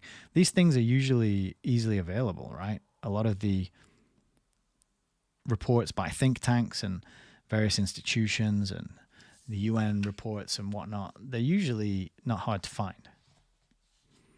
But it'd be nice to have a physical copy.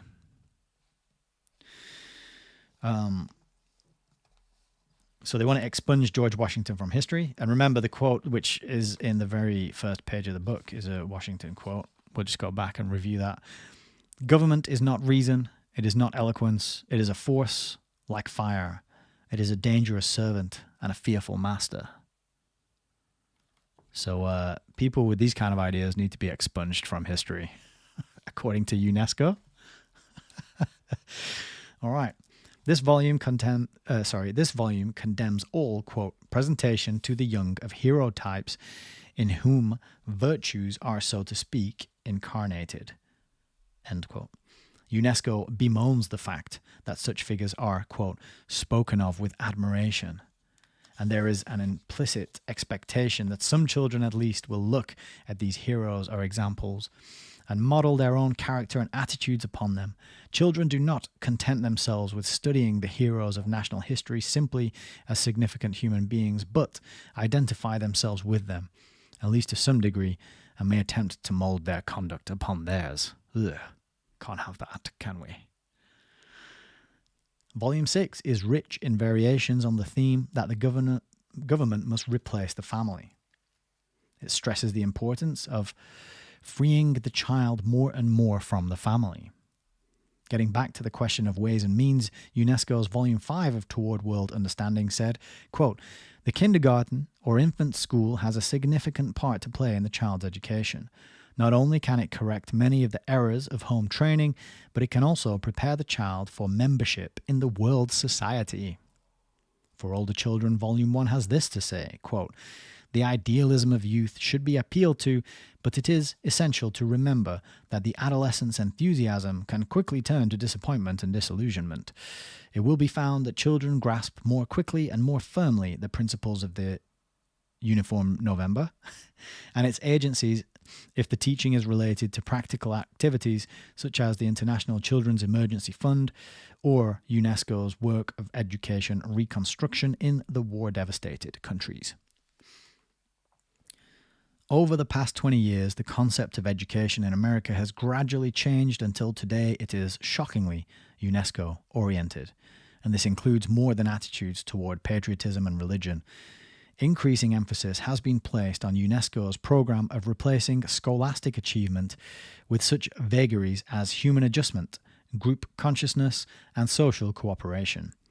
Our educational system has been shifting away from one which trains children to think and to understand toward one which is preoccupied with turning out intellectual paralytics who do not question the authorities but readily conform with the group. Excuse me a sec. Our primary concern here, however, is not with UNESCO's program of mental paralysis, but with its assault on patriotism, religion, and moral standards among our youth.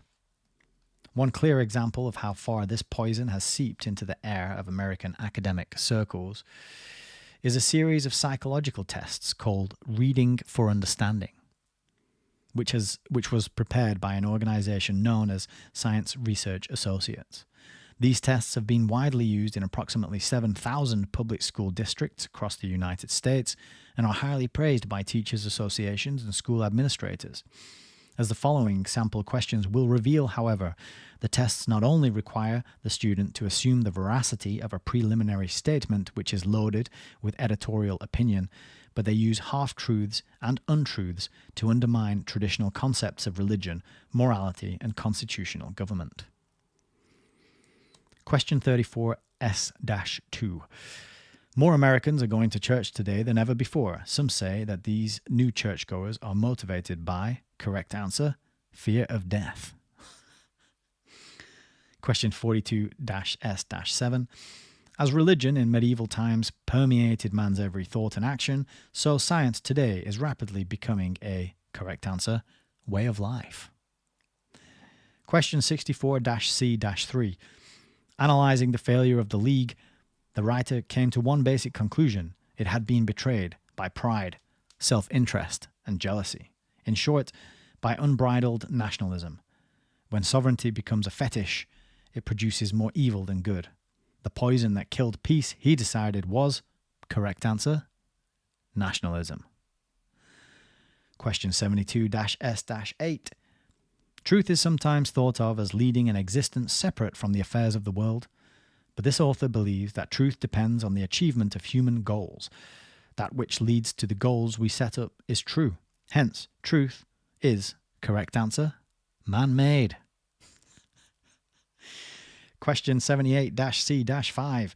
The ultra-conservative elements of our population usually fail to impede change because they cannot spot the crucial aspects either of the new or of the old. They fight to preserve things that have existed only in their imaginations, but they yawn noisily when the cornerstones of their system are shattered to bits. They rush to bolt the stable doors long after the horses have run away.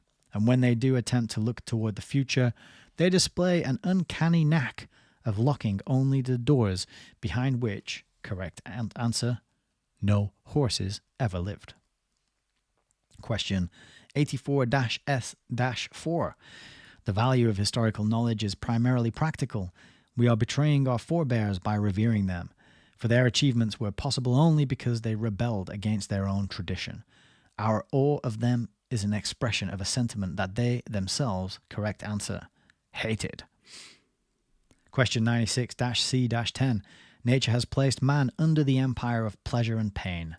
We owe to them all our ideas. We refer to them all of our judgments and all the determinations of our life. Evil is pain or the cause of pain. Good is pleasure or the cause of pleasure. Good and evil are nothing else than, correct answer, happiness and unhappiness. If we would but open our eyes and look, we would be shocked at the extent to which this UNESCO virus has spread. On Flag Day in a school in White Plains, New York, American children were presented with a flag at an impressive ceremony in which even the city government participated. It was not Old Glory, it was the flag of the United Nations. A University of Chicago instructor by the name of Milton Meyer was quoted by the Syracuse Post-Standard as saying in a public speech, quote, "We must hold down the American flag, and if I wanted to be vulgar and shocking, I would go even further and say, haul it down, stamp on it, and spit on it." The newspaper reported that, quote, "Most of the audience of nearly 200 persons greeted Meyer's statement with prolonged applause." How did this come about? How have our youngsters been brought to accept this insidious mental conditioning? If you would really like to know the answer, write to the United States Department of Health, Education and Welfare, Office of Education, and ask for information on how to better teach about the United Nations in our schools. One such booklet entitled Teaching About the United Nations in United States Educational Institutions goes into minute detail explaining how the following school programs can be made most effective: panel discussions, notebooks, and reports, audio visuals, reading assignments, UN clubs, UNICEF drives, essay contests, speech contests, field trips to UN headquarters and model UN meetings. It is a total saturation program that no child can escape. On March the 4th, 1962, the National Broadcasting Company put on an NBC special entitled Regards to George M. Cohen. You will remember that Cohen wrote many patriotic songs, including It's a Grand Old Flag. In this NBC special, one of the actors came forward holding an American flag and said, I guess everybody knows that George M. Cohen wrote a lot of songs about this. The Cohen brand of patriotism is a little old-fashioned and naive for these confused times. Things have even gone so far that in 1963 the community of Catonsville, Maryland, selected, quote, Salute to the UN as the theme for its Independence Day parade. In 1958, the McDonnell Aircraft Company made UN Day its 7th paid holiday. Company officials stated that they hoped the idea would, quote, spread throughout the world. Consequently, on June the 21st, the Philadelphia Bulletin ran a story headlined Firm Makes UN Day a Paid Holiday. And on the very next day, the same paper had another news story with the heading, Some Philadelphia Banks Drop Flag Day as a Holiday. What effect has this anti-American conditioning had so far on the minds of our youth who have been subjected to it? How do we go about measuring the results? Unfortunately, there are so many unhealthy indications all around us that it is hard to begin. They range all the way from the rising juvenile crime rate, which is the inevitable result of a philosophy that says truth is man-made and good is happiness, to student riots against congressional committees investigating communist subversion. But perhaps the most tangible or measurable results were those observed among our fighting men who were captured in Korea. These boys represented a fairly accurate cross-section of the American youth that have been processed by our educational system since this thinking came into favor. They came from the same kind of homes and backgrounds as our soldiers in all previous wars. Yet, their behavior as prisoners was startlingly different. For the first time in American military history, very few captured American soldiers escaped. Many of them signed confessions and in other ways collaborated with the enemy, not as a result of torture, but because they got better treatment that way and because they did not think it mattered anyway. And some even chose to defect to communism rather than return to America after the war. The underlying reason for this unexpected behavior was explained rather dramatically by the communists themselves. During the course of the fighting, several secret communist intelligence reports were intercepted by American forces. Some of these dealt with the handling of American prisoners of war. The following message was written by the Chief of Intelligence of the Chinese People's Volunteer Army in North Korea to the Chief of Intelligence of the Chinese People's Republic in Taiping. Quote, based upon our observations of American soldiers and their officers captured in this war for the liberation of Korea from capitalist imperialist aggression, the following facts are evident. The American soldier has weak loyalty to his family, his community, his country, his religion, and to his fellow soldier. His concepts of right and wrong are hazy and ill-formed. Opportunism is easy for him. By himself, he feels frightened and insecure. He underestimates his own worth, his own strength, and his ability to survive. He is ignorant of social values, social tensions, and conflicts. There is little knowledge or understanding, even among U.S. university graduates, of American political history and philosophy. The federal, state, and community organizations, states and civil rights, freedoms, safeguards, checks and balances, and how these things allegedly operate within his own system. He fails to appreciate the meaning of and the necessity for military or any form of organization or discipline. Most often, he clearly feels that his military service is a kind of hateful and unavoidable servitude to be tolerated as briefly as possible and then escaped from as rapidly as possible with as little investment as possible. Based upon these facts about the imperialist United States aggressors, the re-education and re-indoctrination program for American prisoners proceeds as planned. Just going to pause there a second. I've got a bit of a runny nose. Bear with me.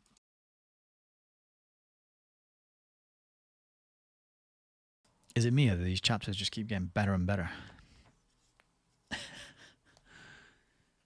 Ed Griffin.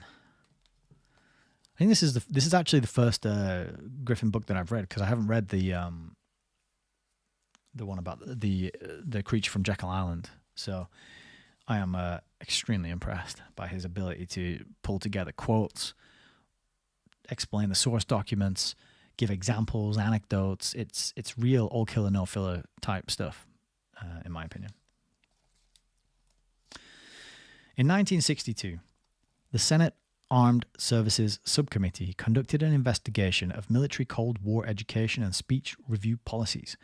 During the course of the hearings, Admiral George W. Anderson, Chief of Naval Operations, testified as follows, quote, "There were maybe 65 or 70% of youngsters who came in with really a lack of appreciation of discipline, either imposed or self-discipline. You might say at times they were in a state of delayed adolescence, and this is the group that it was so important that we work on and devote our greatest talents to.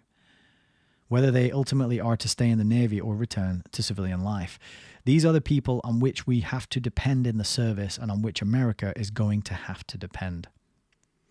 General David M. Shoup, Commandant of the Marine Corps, said, quote, "They are the same kind of human beings as recruited in the past, but they have not been exposed to what this country means and what it took to make this country what it is today. They have not been given a realization of the worthwhileness of our way of life and that it is worth giving your life for if necessary." All of which is right to the point. Who on earth would be willing to risk his life to defend America if he had been taught from kindergarten that love of one's own country is the major evil in our modern world? And if no one is willing to take such a stand, how long can we hold out against the fiercely aggressive force of world communism? While the Soviet communists are busy inculcating in their youth a strong loyalty to the Russian fatherland and to a precise dogma, UNESCO encourages Americans to deny their own children comparable convictions. When there no longer appears to be anything worth defending, America will be lost. It should come as no surprise, therefore, to find that UNESCO has chosen to locate a Western Hemisphere headquarters in communist Cuba, since Cuba is at present the most solid Soviet satellite in this hemisphere. From there, it can carry on its subversion and propaganda activities throughout all of North and South America. An interesting sidelight on this development occurred during a UNESCO conference held in Paris in 1960. Castro's Cuba submitted a report to the other delegates at the conference which read in part, quote, "Law 680 was promulgated to lay the foundations of a new, more rational and effective general system of education. UNESCO experts have cooperated in this great task. As will be seen in the following account of the implementation of UNESCO's major projects, Cuba, precisely by virtue of the revolutionary movement that is the driving force of our country, is one of the foremost nations in the world in the implementation of these projects. One token of the high regard in which the revolutionary government holds UNESCO and the aims it pursues is the fact that the Cuban National Commission at present has the largest budget since it was established. And now UNESCO is hoping that the United States Senate will ratify a proposed treaty known as the Convention Against Discrimination in Education. What would this treaty accomplish? Well, as summarized in a joint statement by Congressman John Ashbrook, William Ayres, Donald C. Bruce, Edgar Hierstand, and David Martin, quote, "UNESCO's proposed new treaty would deliver the entire American educational system into UNESCO international control. It could close every private and parochial school in the United States. It would automatically remove education from under domestic law and control. It encompasses every phase and facet of American education. Unless Americans wake up soon and do something to clear away this UN poison in the air, the treaty will be ratified, and we will then learn the full meaning of Earl Browder's words when he declared, 'Who wins the youth wins the future of America.'" That is the end of chapter 12, Poison in the Air. Wow. Wow. Really incredible quotes in that chapter. Just going to have a sip. Catch up on the comments.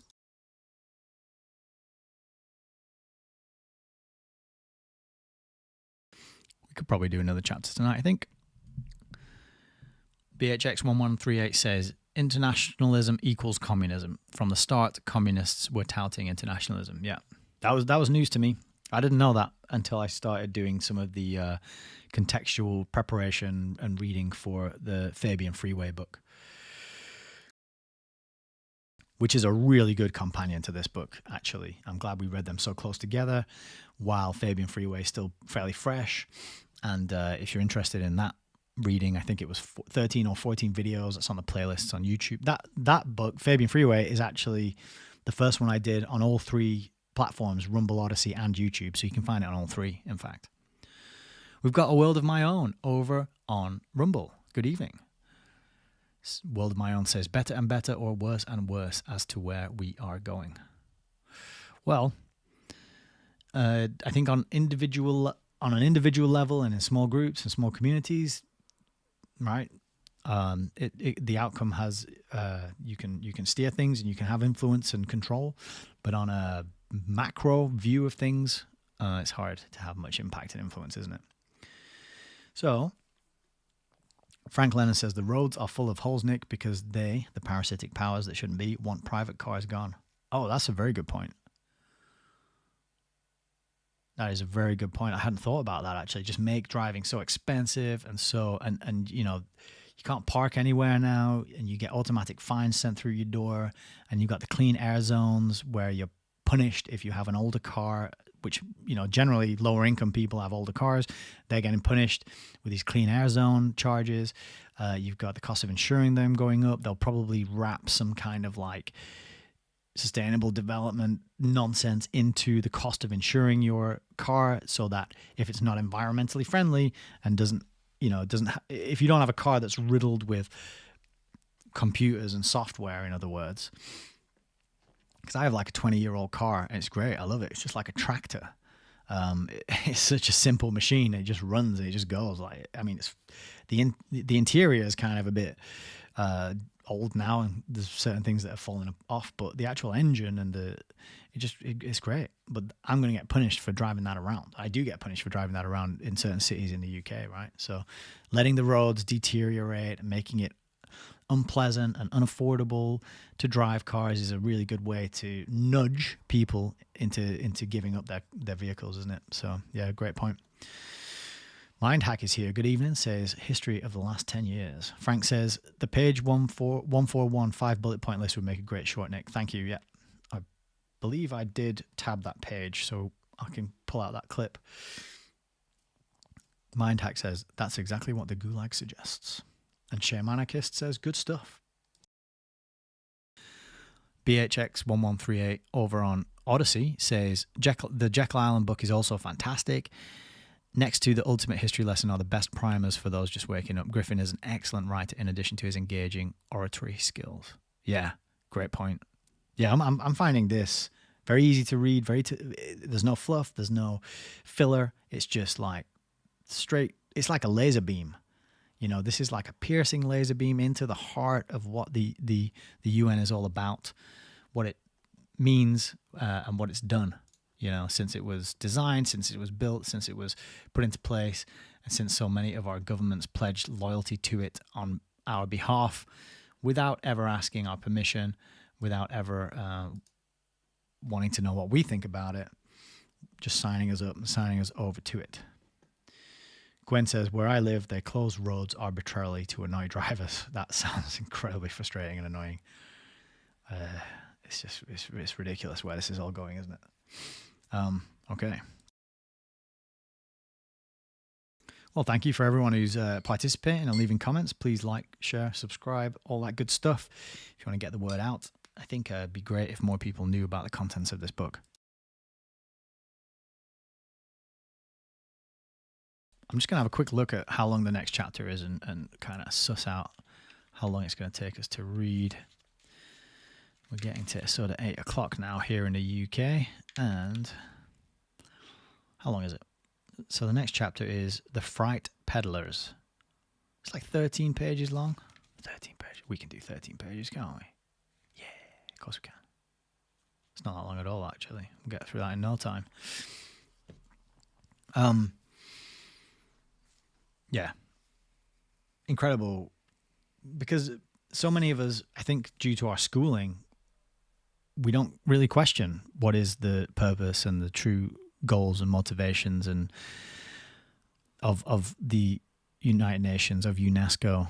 We don't question it. We just assume that it's this benevolent organization that is here to do good things, that is there for the looking out for the interest of humanity. And I do recognize in myself a program which tells me that nationalism is a bad thing and being proud of your country is a bad thing. And I'm not saying it's a good thing, but I'm definitely, I recognize in the attitudes of that I have, friends of mine, adults around me, thinking back growing up, the people who went around with like the England flags, that were trying to drum up some sense of patriotic pride or nationalism, were always labeled as right-wing idiots or far-right morons or extremists or violent thugs. And that was just the way they were always portrayed and characterized. Yet, if you come here from another country, then then it's very important. Then we get told it's very important that we have to allow space for that culture to be respected and protected and celebrated and preserved.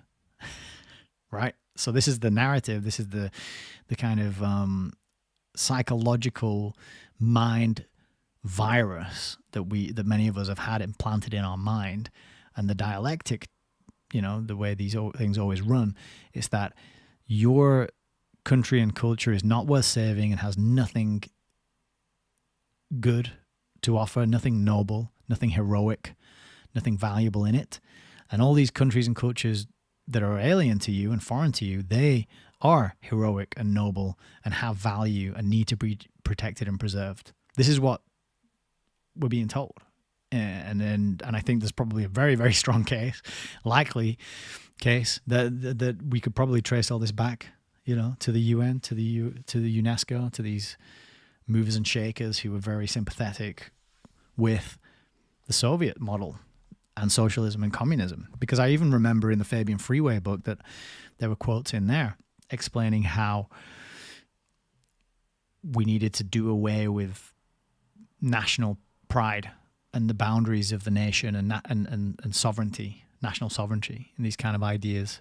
So yeah, BHX1138, internationalism has always been the same thing as communism. And so that's what you're calling for if you go around calling yourself a communist and a socialist, right? Bitcoin mining says all companies use the Pareto principle. 80% will accept their insurance claim is refused, like all other institutions. Is that in reference to the car insurance conversation? I've moved on a bit since then, but I appreciate your comment and your input. All right, let's smash out these last 13 pages. Hang on, a couple more comments just rolled in. Shermanica says, everyone is allowed to be proud of their country and wear their flag except England. Yeah, exactly. That's very true. And then Gwen says, just seen an 8-foot by 10-foot poster on a public building saying in big black letters, thank God for immigrants. Well, I mean, we wouldn't have such a wonderful variety of food to have delivered to our homes to eat, would we, if it wasn't for the immigrants? ESP says, I can't help thinking we are being encouraged to welcome Sharia law. That's an interesting idea. I don't know. But that kind of resonates with the Back Your books that I have, and I mentioned on an earlier stream, which I haven't read yet. But the title of one of those is something like the coming global caliphate, and globalism and the coming global caliphate. That's the title, something like that. So you might be onto something there, ESP. I don't know. That's crazy though, Gwen. Interesting. But at least they're acknowledging God and allowing you to give praise and thanks, At least they're not pushing atheism with that particular bit of propaganda. got to look on the bright side, right? You got to count your blessings and look at the silver lining. All right. Let's finish this. So this will conclude part 3 once we've done this little section. So this will conclude part 3, psychological warfare, and then we will be into the fearful master, the present reality, and imminent danger. So that's going to take, so we'll be on 169, and then the end of the book is 237. So we'll probably get this wrapped up in maybe even 2 more videos. Might only take we'll probably have this book wrapped up next week, and then once we finish the book, we'll dive into some of the extras that came with it, and I'll also show you that children's book that we just learned about, because that's pretty wild. It's got some good stuff in it. And if you're into symbols and reading into the symbols used, there's some good stuff in there for you to interpret.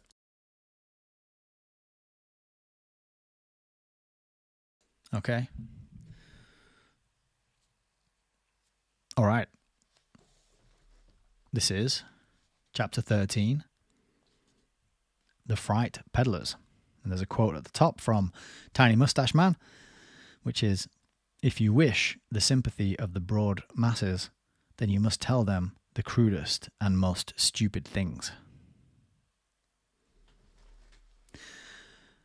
On January 21st, 1962, the Communist Worker ran an article entitled "Birches Take Warpath Against UN Peace Hopes." The following excerpts are taken from this article. Quote, "The John Birch Society has instructed its members to prepare a hate campaign against the United Nations. In his secret bulletin for members, Robert Welch, Führer of the Birchites, orders his followers to place this anti-United Nations drive at the top of their 1962 political agenda. Steps on how to do his bidding are detailed by Welch and are, in fact, already being taken by ultra-rightists. Quote, the UN is a tool of the Reds, says the Birch Bulletin. Quote, the only real function of the United Nations is to serve as an instrumentality of communist global conquest, is how Robert Welch puts it. And this theme of the ultras runs through much of the Birch Society and similar extremist propaganda of late.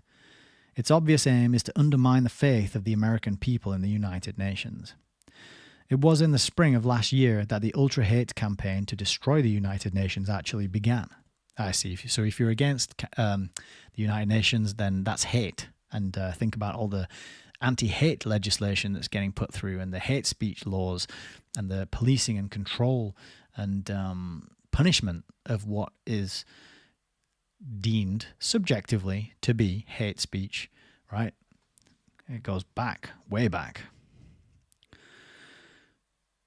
It was in the spring of last year that the ultra-hate campaign to destroy the United Nations actually began. The origins of this insidious business can be traced to a so-called United States Day Committee, the purpose of which was to replace United Nations Day with United States Day. Throughout the following year, more and more people began to wake up to the terrible menace that our continued participation in the United Nations represented.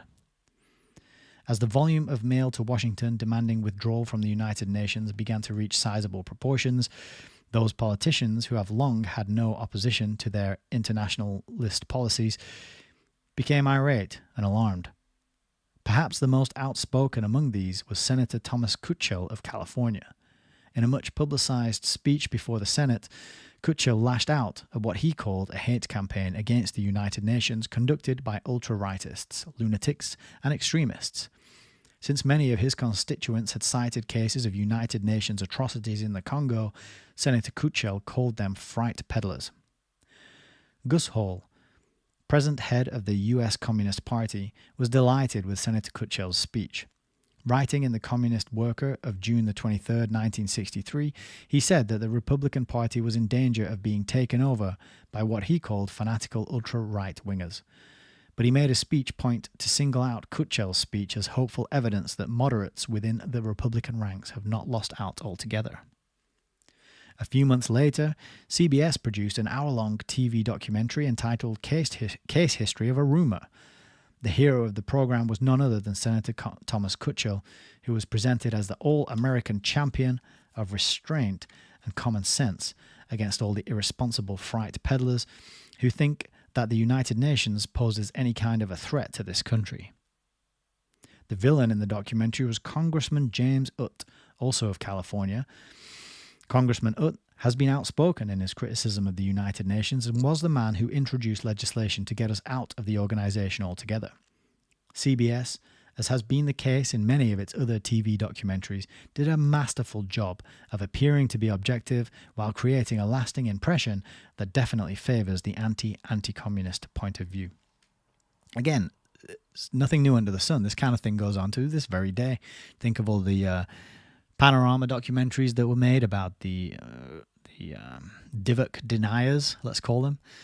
Still going on, same thing. We are presenting themselves as objective, but carefully crafting to leave an impression, to leave a residue in the mind of like a taste in your mouth after you eat something of what to think and what to feel about a topic, right? Propaganda, that's what it's for. Unfortunately, millions of Americans have allowed their attitudes to be affected by such professional presentations, never investigating the facts for themselves. Even more tragic is the fact that they seldom suspect their opinions have been manipulated. They have had very little cause to challenge those opinions since. As mentioned in the foreword of this book, the other side has not yet had a chance to speak up. Pro-UN forces have easy access to our television networks, our large metropolitan newspapers, and our mass circulation magazines. Forces critical of the United Nations are shouted down, labelled extremist, and relegated to the futile circulation of mimeographed pamphlets and newsletters. As the 46 civilian doctors of Elizabethville explained, quote, "What could we do against an organization having the most powerful means of broadcasting false news, lies, denials? We had the weak voice of Radio Katanga, the official telegraph service, 1 or 2 teleprinters, and the small amateur radio stations." Thoughtful Americans should ask themselves why it is that one seldom runs into strong opposition to the United Nations that is not made to appear ridiculous by most of our mass communications media. Is it because all such opposition is ridiculous? Is there not one person or organization worth listening to? Why is it that we all know that Presidents Truman, Eisenhower, Kennedy, and Johnson have lavishly praised the United Nations, but we have not been told that former President Hoover, as long ago as 1950, said that, quote, "Unless the United Nations is completely reorganized without the communists in it, we should get out of it"? Why is it that we are familiar with Senator Kutchel's views, but no one mentions Senator Taft's position? Quote, "The United Nations has become a trap. Let's go it alone." Or Senator Langer's position, quote, "I feel from the bottom of my heart that the adoption of the Charter will mean perpetuating war."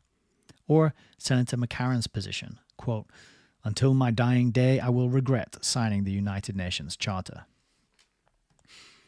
We have all heard Adlai Stevenson refer to the United Nations as the moral conscience of the world, but how many of us have heard that J.B. Matthews, former chief investigator for the House Committee on Un-American Activities, said, quote, "I challenge the illusion that the UN is an instrument of peace. It could not be less of a cruel hoax if it had been organized in hell for the sole purpose of aiding and abetting the destruction of the United States." In a speech before the United Nations Correspondents Association in 1961, UN Ambassador Adlai Stevenson reviewed the rules which most of our newsmen have apparently been following for 20 years. Referring to UN delegates and personnel, Stevenson said, quote, "Help us to create the sense of our overriding human concern. Interpret us to each other, not as plotters or as warmongers or as demons or demagogues, but as puzzled yet aspiring men and women struggling on the possible brink of Armageddon to achieve a common understanding and a common approach. We are not at all like that. I have no doubt, but I believe that a majority of our delegates would accept such a description of their own attitudes. The whole press corps working at the UN has a unique part to play in projecting this picture." On October the 23rd, 1963, the Committee for United States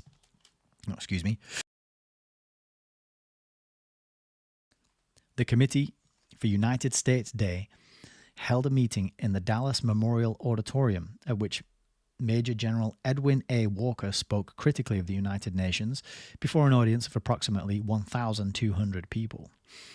In spite of efforts on part of the committee, none of the news reporting media gave the meeting advance publicity, nor did any of the local stations broadcast the speech. The next evening, however, Adlai Stevenson made a UN Day speech in the same auditorium to an audience of about 1,700 people.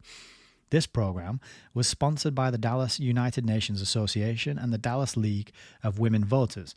Whereas the United States Day Committee paid all of its own bills, we can be sure that Mr. Stevenson traveled from New York and stayed in Dallas at taxpayers' expense.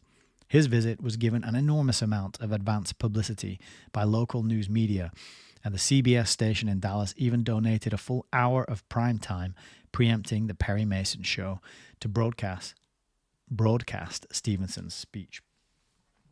I'm thinking I'll tab this page as well, because some of these quotes are not, well, none of these quotes are referenced, but they provide good avenues of exploration into, okay, so just how many people had sort of reservations about the UN and how many people were speaking up and talking about it.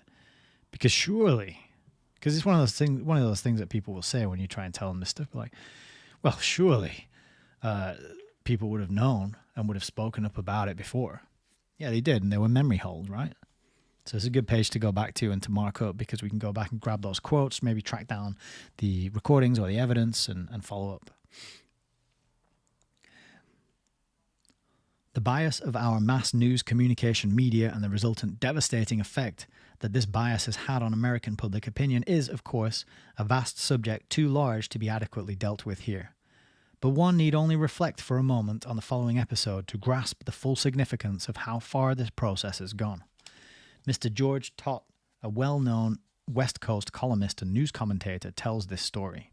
Quote, "On Sunday, September the 5th, 1954, I made some remarks about the United Nations on my extemporaneous television program telecast from the studios of the National Broadcasting Company in Hollywood, California. They were not the usual mouthings one hears from the men in the communications field nowadays.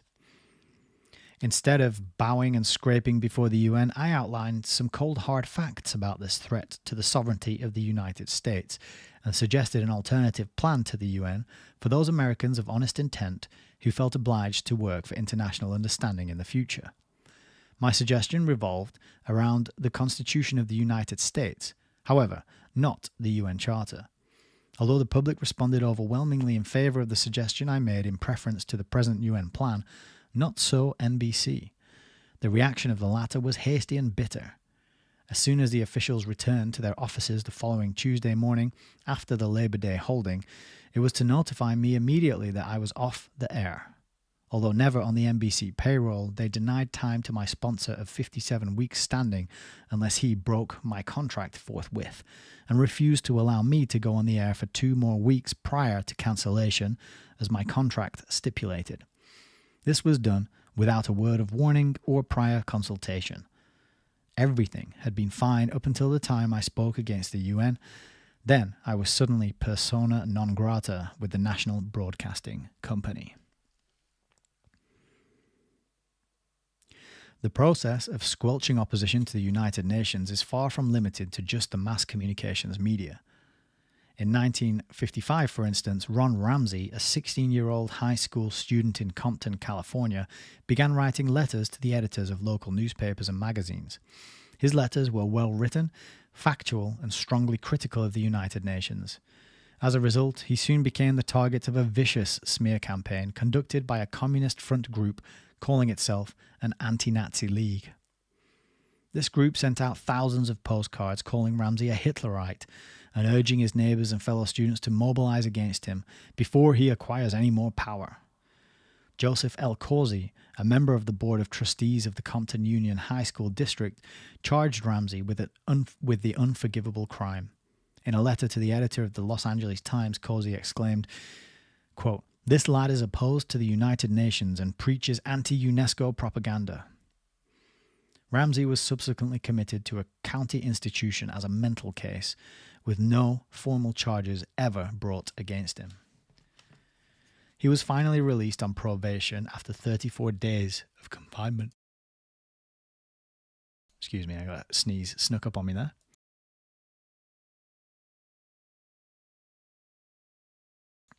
Two sneezes.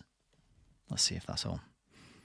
He was finally released on probation after 34 days of confinement, but only on the condition that he stopped writing letters to the papers. The extent of radio and TV coverage favourable to the United Nations is a matter of daily record. From the very beginning, it has been an avalanche.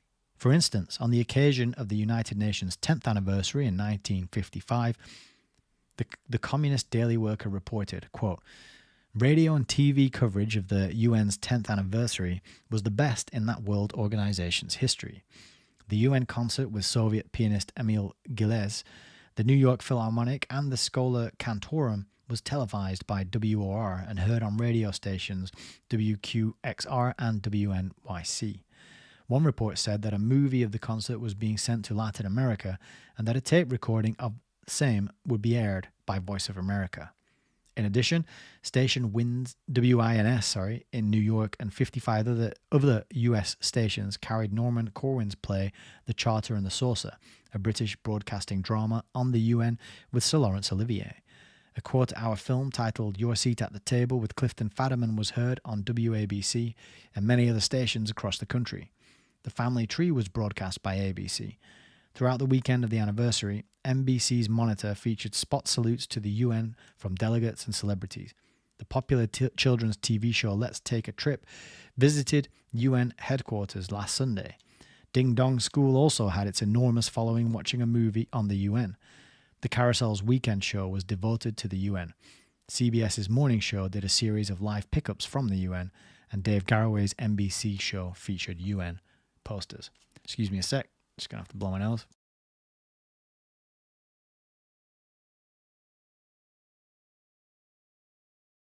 Should be worth mentioning as well at this point, and I think Jay Dyer and Courtney Turner mentioned this, that 2045 is going to be the 100th year anniversary of the UN, and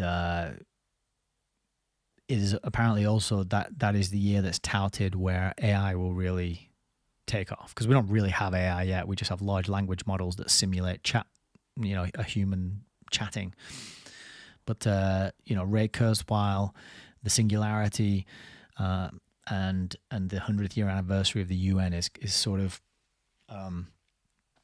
they were discussing that as maybe a confluence might be happening at the same time. So bear that in mind as we barrel forward towards the critical year. Still 20 years to go, though. All right. And but also, Jason Bresciers of Archaic says the vapor canopy is going to return around that time too. So it could be an eventful 20 years. I'm quite looking forward to the 2040s. With all the crazy things that are predicted to happen. Certainly not going to be a boring time anyway. Okay. As a result of this kind of pro-UN programming, it is no wonder that we have come to accept unchallenged the premise that the United Nations is the epitome of good. We have been brought to the point where the mere mention of the name strikes within us a conditioned response of devout reverence. And as important as radio and TV are in reaching and moulding public opinion, however, the United Nations and those who promote it do not stop there. The American Association for the United Nations spends millions of tax-exempt dollars to distribute free literature, provide speakers, and promote tours of United Nations headquarters. In 1962, a U.S. Air Force recruiting poster appeared which depicted a young man and woman in Air Force uniforms walking down a street in a foreign country. It was the usual appeal to youth's desire for travel and adventure. But there was something significantly different about this poster. And we looked at this picture earlier in the video, didn't we? Aside from the happy faces of the figures, the only other conspicuous item in the picture was a huge UN flag. US recruiting posters used to display the American flag. Speaking of the UN flag, this too has played a part in creating the desired attitude in the minds of Americans. Designing the flag was actually made the subject of a school project for children in California. As early as May 1944, the California State Department of Education issued a bulletin entitled A Study in World Friendship, Designing a Symbol for the United Nations. Needless to say, no one ever intended that these children would design the United Nations flag. The whole object, even then, was to begin to have all the kiddies thinking favourably toward the coming world government. What better way than to create the impression that they had a part in designing its flag? The UN flag was actually created in the presentation branch of the United States Office of Strategic Services in April of 1945. The man who headed this department at the time and who supervised the flag design was Carl Aldo Marzani. It was later revealed that Marzani was a member of the Communist Party and operated under the party name of Tony Wales. Considering this, it is possible that the striking similarity between the symbols of the United Nations and the Union of Soviet Socialist Republics is more than a mere coincidence. Using children to promote UN projects has by now become standard operational procedure. It has the double advantage of appealing to the parental and protective instincts of adults, while, at the same time, it has a profound influence on the attitudes of the children themselves who participate.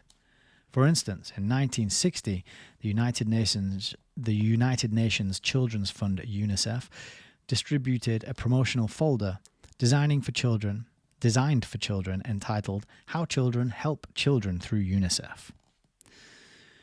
The back page, illustrated with crude drawings of a cow, a truck, and a child, reads, quote, "Many children in Italy call a cow UNICEF because they never tasted milk before UNICEF came. Many children in Brazil think the American word for truck is UNICEF. And in the hills near Galilee, one little boy said, 'My father says in heaven there is God, here there is UNICEF. Please help my people.'" Yuck. This is the kind of calculated tug on the heartstrings that loosens the purse strings. Tattered and starving children peer at us from billboards. Baseball stars and movie celebrities urge us over radio and TV to give generously, and professional organizers appear in each community to excite an uncritical emotion of compassion. Community leaders are maneuvered into endorsing a project they do not understand and an organization whose budget they are never permitted to see. And then ordinary housewives, enthusiastic because they are sincere, march from home to home ringing doorbells. But if the person who is being solicited questions the noble cause in any way, those volunteers are apt to be miffed and feel insulted. After all, they know that their own motives are beyond reproach, and since they have already identified themselves emotionally with the cause, they cannot help but react with horror when they find someone so cruel and selfish as to ask questions when tiny children are starving. How dare you? In 1962, UNICEF sent out another folder entitled How Halloween Fun Can Help Needy Children All Over the World Through Trick or Treat for UNICEF. The back page reads, quote, "What a UNICEF Halloween can mean. 1 cent, 5 glasses of milk. 5 cents, vaccine to protect 5 children from TB. 10 cents, penicillin to cure 2 children of yours. 25 cents, 125 vitamin tablets." The amount of concern that UNICEF really has about the money it spends was best illustrated by Miss Florence Fowler Lyons, who revealed that in one case when UNICEF received $1 for 2 teachers' manuals advertised in one of its trick-or-treat promotional pamphlets, it sent not only the materials, but a large box containing hundreds of expensively printed brochures glorifying the purposes and accomplishments of UNICEF. This unrequested and unwanted material was shipped first-class airmail at a total postage cost of $10.40. According to UN statistics, this could have purchased 5,200 glasses of milk. That's an awful lot of milk. That bit there is a great example of why Griffin's such a good writer. Each year, over $2 million are raised for UNICEF by American children on Halloween night, but much of this money is consumed in administrative costs before it ever reaches the point where it is available for needy children. Even though $2 million is a considerable amount, it's a drop in the bucket compared with UNICEF's total budget. As a matter of fact, Less than 2% of UNICEF's total funds come from this trick-or-treat drive. The rest comes from tax money that has been given directly to UNICEF by the government. The real importance to UNICEF of this Halloween drive was inadvertently disclosed by the US Committee for UNICEF in a defense bulletin, which had been prepared to expose what it called unfounded charges against UNICEF. The committee said, quote, "The truth in connection with this is that Trick or Treat for UNICEF is primarily an educated program. More than 2 million American children, it is now 3 million, annually participate in the project in some 10,000 communities." On October the 31st, 1963, Arthur Godfrey said on his CBS network program, quote, "As a matter of fact, you will see a lot of them, children, around trick-or-treating for UNICEF again, the United Nations Children's Fund. When your doorbell rings on Halloween, it may be a child collecting for UNICEF. And again this year, American children are helping thousands of needy children and mothers in 116 foreign countries, and that starts the avalanche of mail saying it's communist-inspired and all this business. But our government thinks it's okay, and so does the Advertising Council, and so do other responsible parties, so I guess we'll stick with it." Flawless logic. The government says it's good, therefore it must be good. Because don't forget, as UNESCO teaches us, right and wrong is man-made. It's moral relativism, in other words. Which, if you remember, was the top item on the list of criticisms of the UN on Wikipedia, curiously enough. An article in the May 1959 issue of the National Education Association Journal stated that the children were drawn into a lot of preliminary activity in many schools. From drawing maps and posters to writing and performing an original television play, some schools administered, quote, "study units on the interdependency of nations." At least one school followed up the Halloween stunt with a program lasting all year and culminated in a miniature UN assembly with each student representing the country of his choice. The examples are endless. In 1951, the US National Citizens Committee of UN Day distributed over 30,000 copies of A Useful Teacher's Guide, Planning for United Nations Day, and over 1.3 million other pieces of literature were mailed out. Over 50,000 kits containing materials and instructions to make hand-sewn UN flags were distributed, and over 500,000 women and girls across the nation participated in the project. United Nations propaganda is even in the comic books. For instance, the inside cover of a recent issue of Superman contains an illustrated tale of how the United Nations World Health Organization came to the rescue and saved a small Burmese village from the bubonic plague. At the end of the story, we find, quote, "This is your United Nations at work. When you celebrate UN Day on October the 24th, be proud your country is a member nation. Through the UN, our nation is working with other nations for better health and happiness for people the world over." What this all adds up to was clearly stated by Mr. George D. Stoddard, president of the University of Illinois and a member of UNESCO's executive board. Speaking before a UNESCO gathering in 1949, he said, quote, "A Gallup poll showing that only 1% of the people had ever heard of UNESCO is not depressing. It means that hardly anybody has been turned against it. How many people can name the 5 most important committees in the US Senate? How many can name all the countries in Central and South America? How many persons know the official name of the Marshall Plan? The important question is, how many persons will be affected by UNESCO, whether they know it or not, and in what ways? UNESCO is a part of the fundamental law of 40 nations. As such, it need not be on the defensive. Clearly, the 40 member states are themselves on the defensive.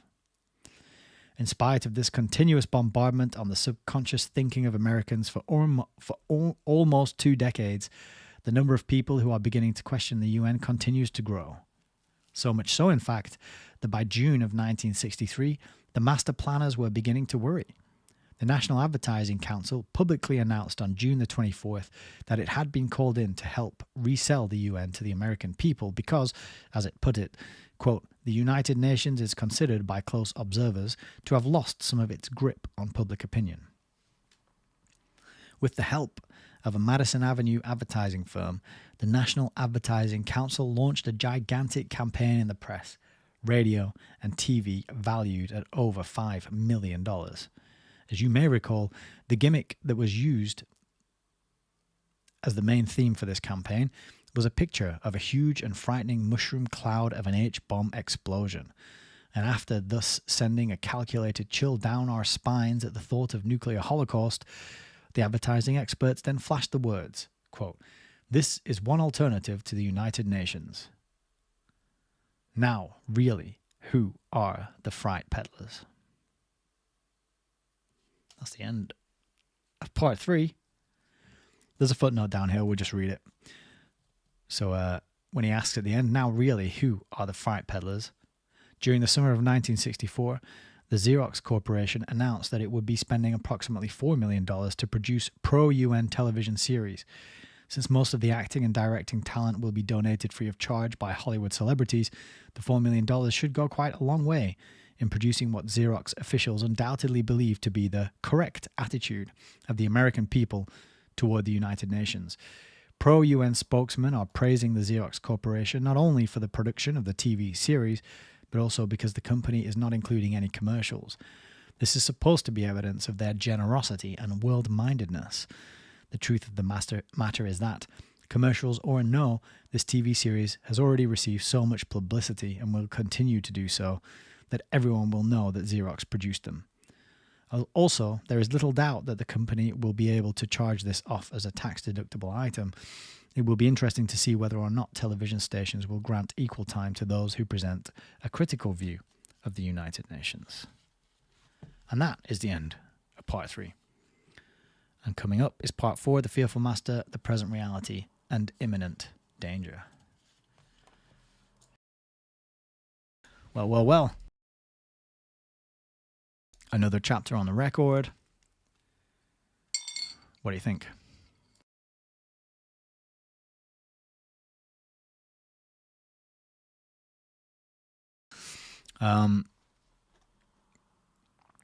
We got a quote over on Odyssey. BHX1138 says, "No one in the West expects to move to Africa, the Middle East, or Asia and demand to have their culture to be accommodated and respected." Very good point. And if we did, we would be evil colonialists. ESB says, imagine building a following for Jesus in Saudi. And then also asks, is there a popular religion in China? I think China's sort of a Confucian / form of Buddhism. But I'm not sure. Over on YouTube. Let's see. Let me get up to speed. Oh, we just got Shaymanica saying, "I'm bailing on you guys for the SFS live podcast on the Huxleys. Don't hate me. Thanks, Nick. Take care, people." Oh, I don't hate you at all. That's a great place to go. SFS might be Sheep Farm Studios. If it's about the Huxleys, get over there and do some learning. I'll wrap this up nice and quick. And then anybody else who wants to go learn about the Huxleys can head on over to Sheep Farm Studios, because their productions are very well researched. They put a lot of effort in. They pull a lot of details together. And so I would wholeheartedly encourage anybody who wants a bit more learning tonight to head on over there. Okay, then let's wrap it up. So yeah, fantastic. Ed Griffin knocking it out of the park. And really making me want to read The Creature from Jekyll Island at some point. Get that on the record for you all as well. I think we all kind of knew and were aware that the UN can do no wrong. Propaganda is thick and heavy and comes at us from all sides, all manner. And they target the young with it. And the whole point is to indoctrinate you into never asking questions and to never thinking anything ill of this organization.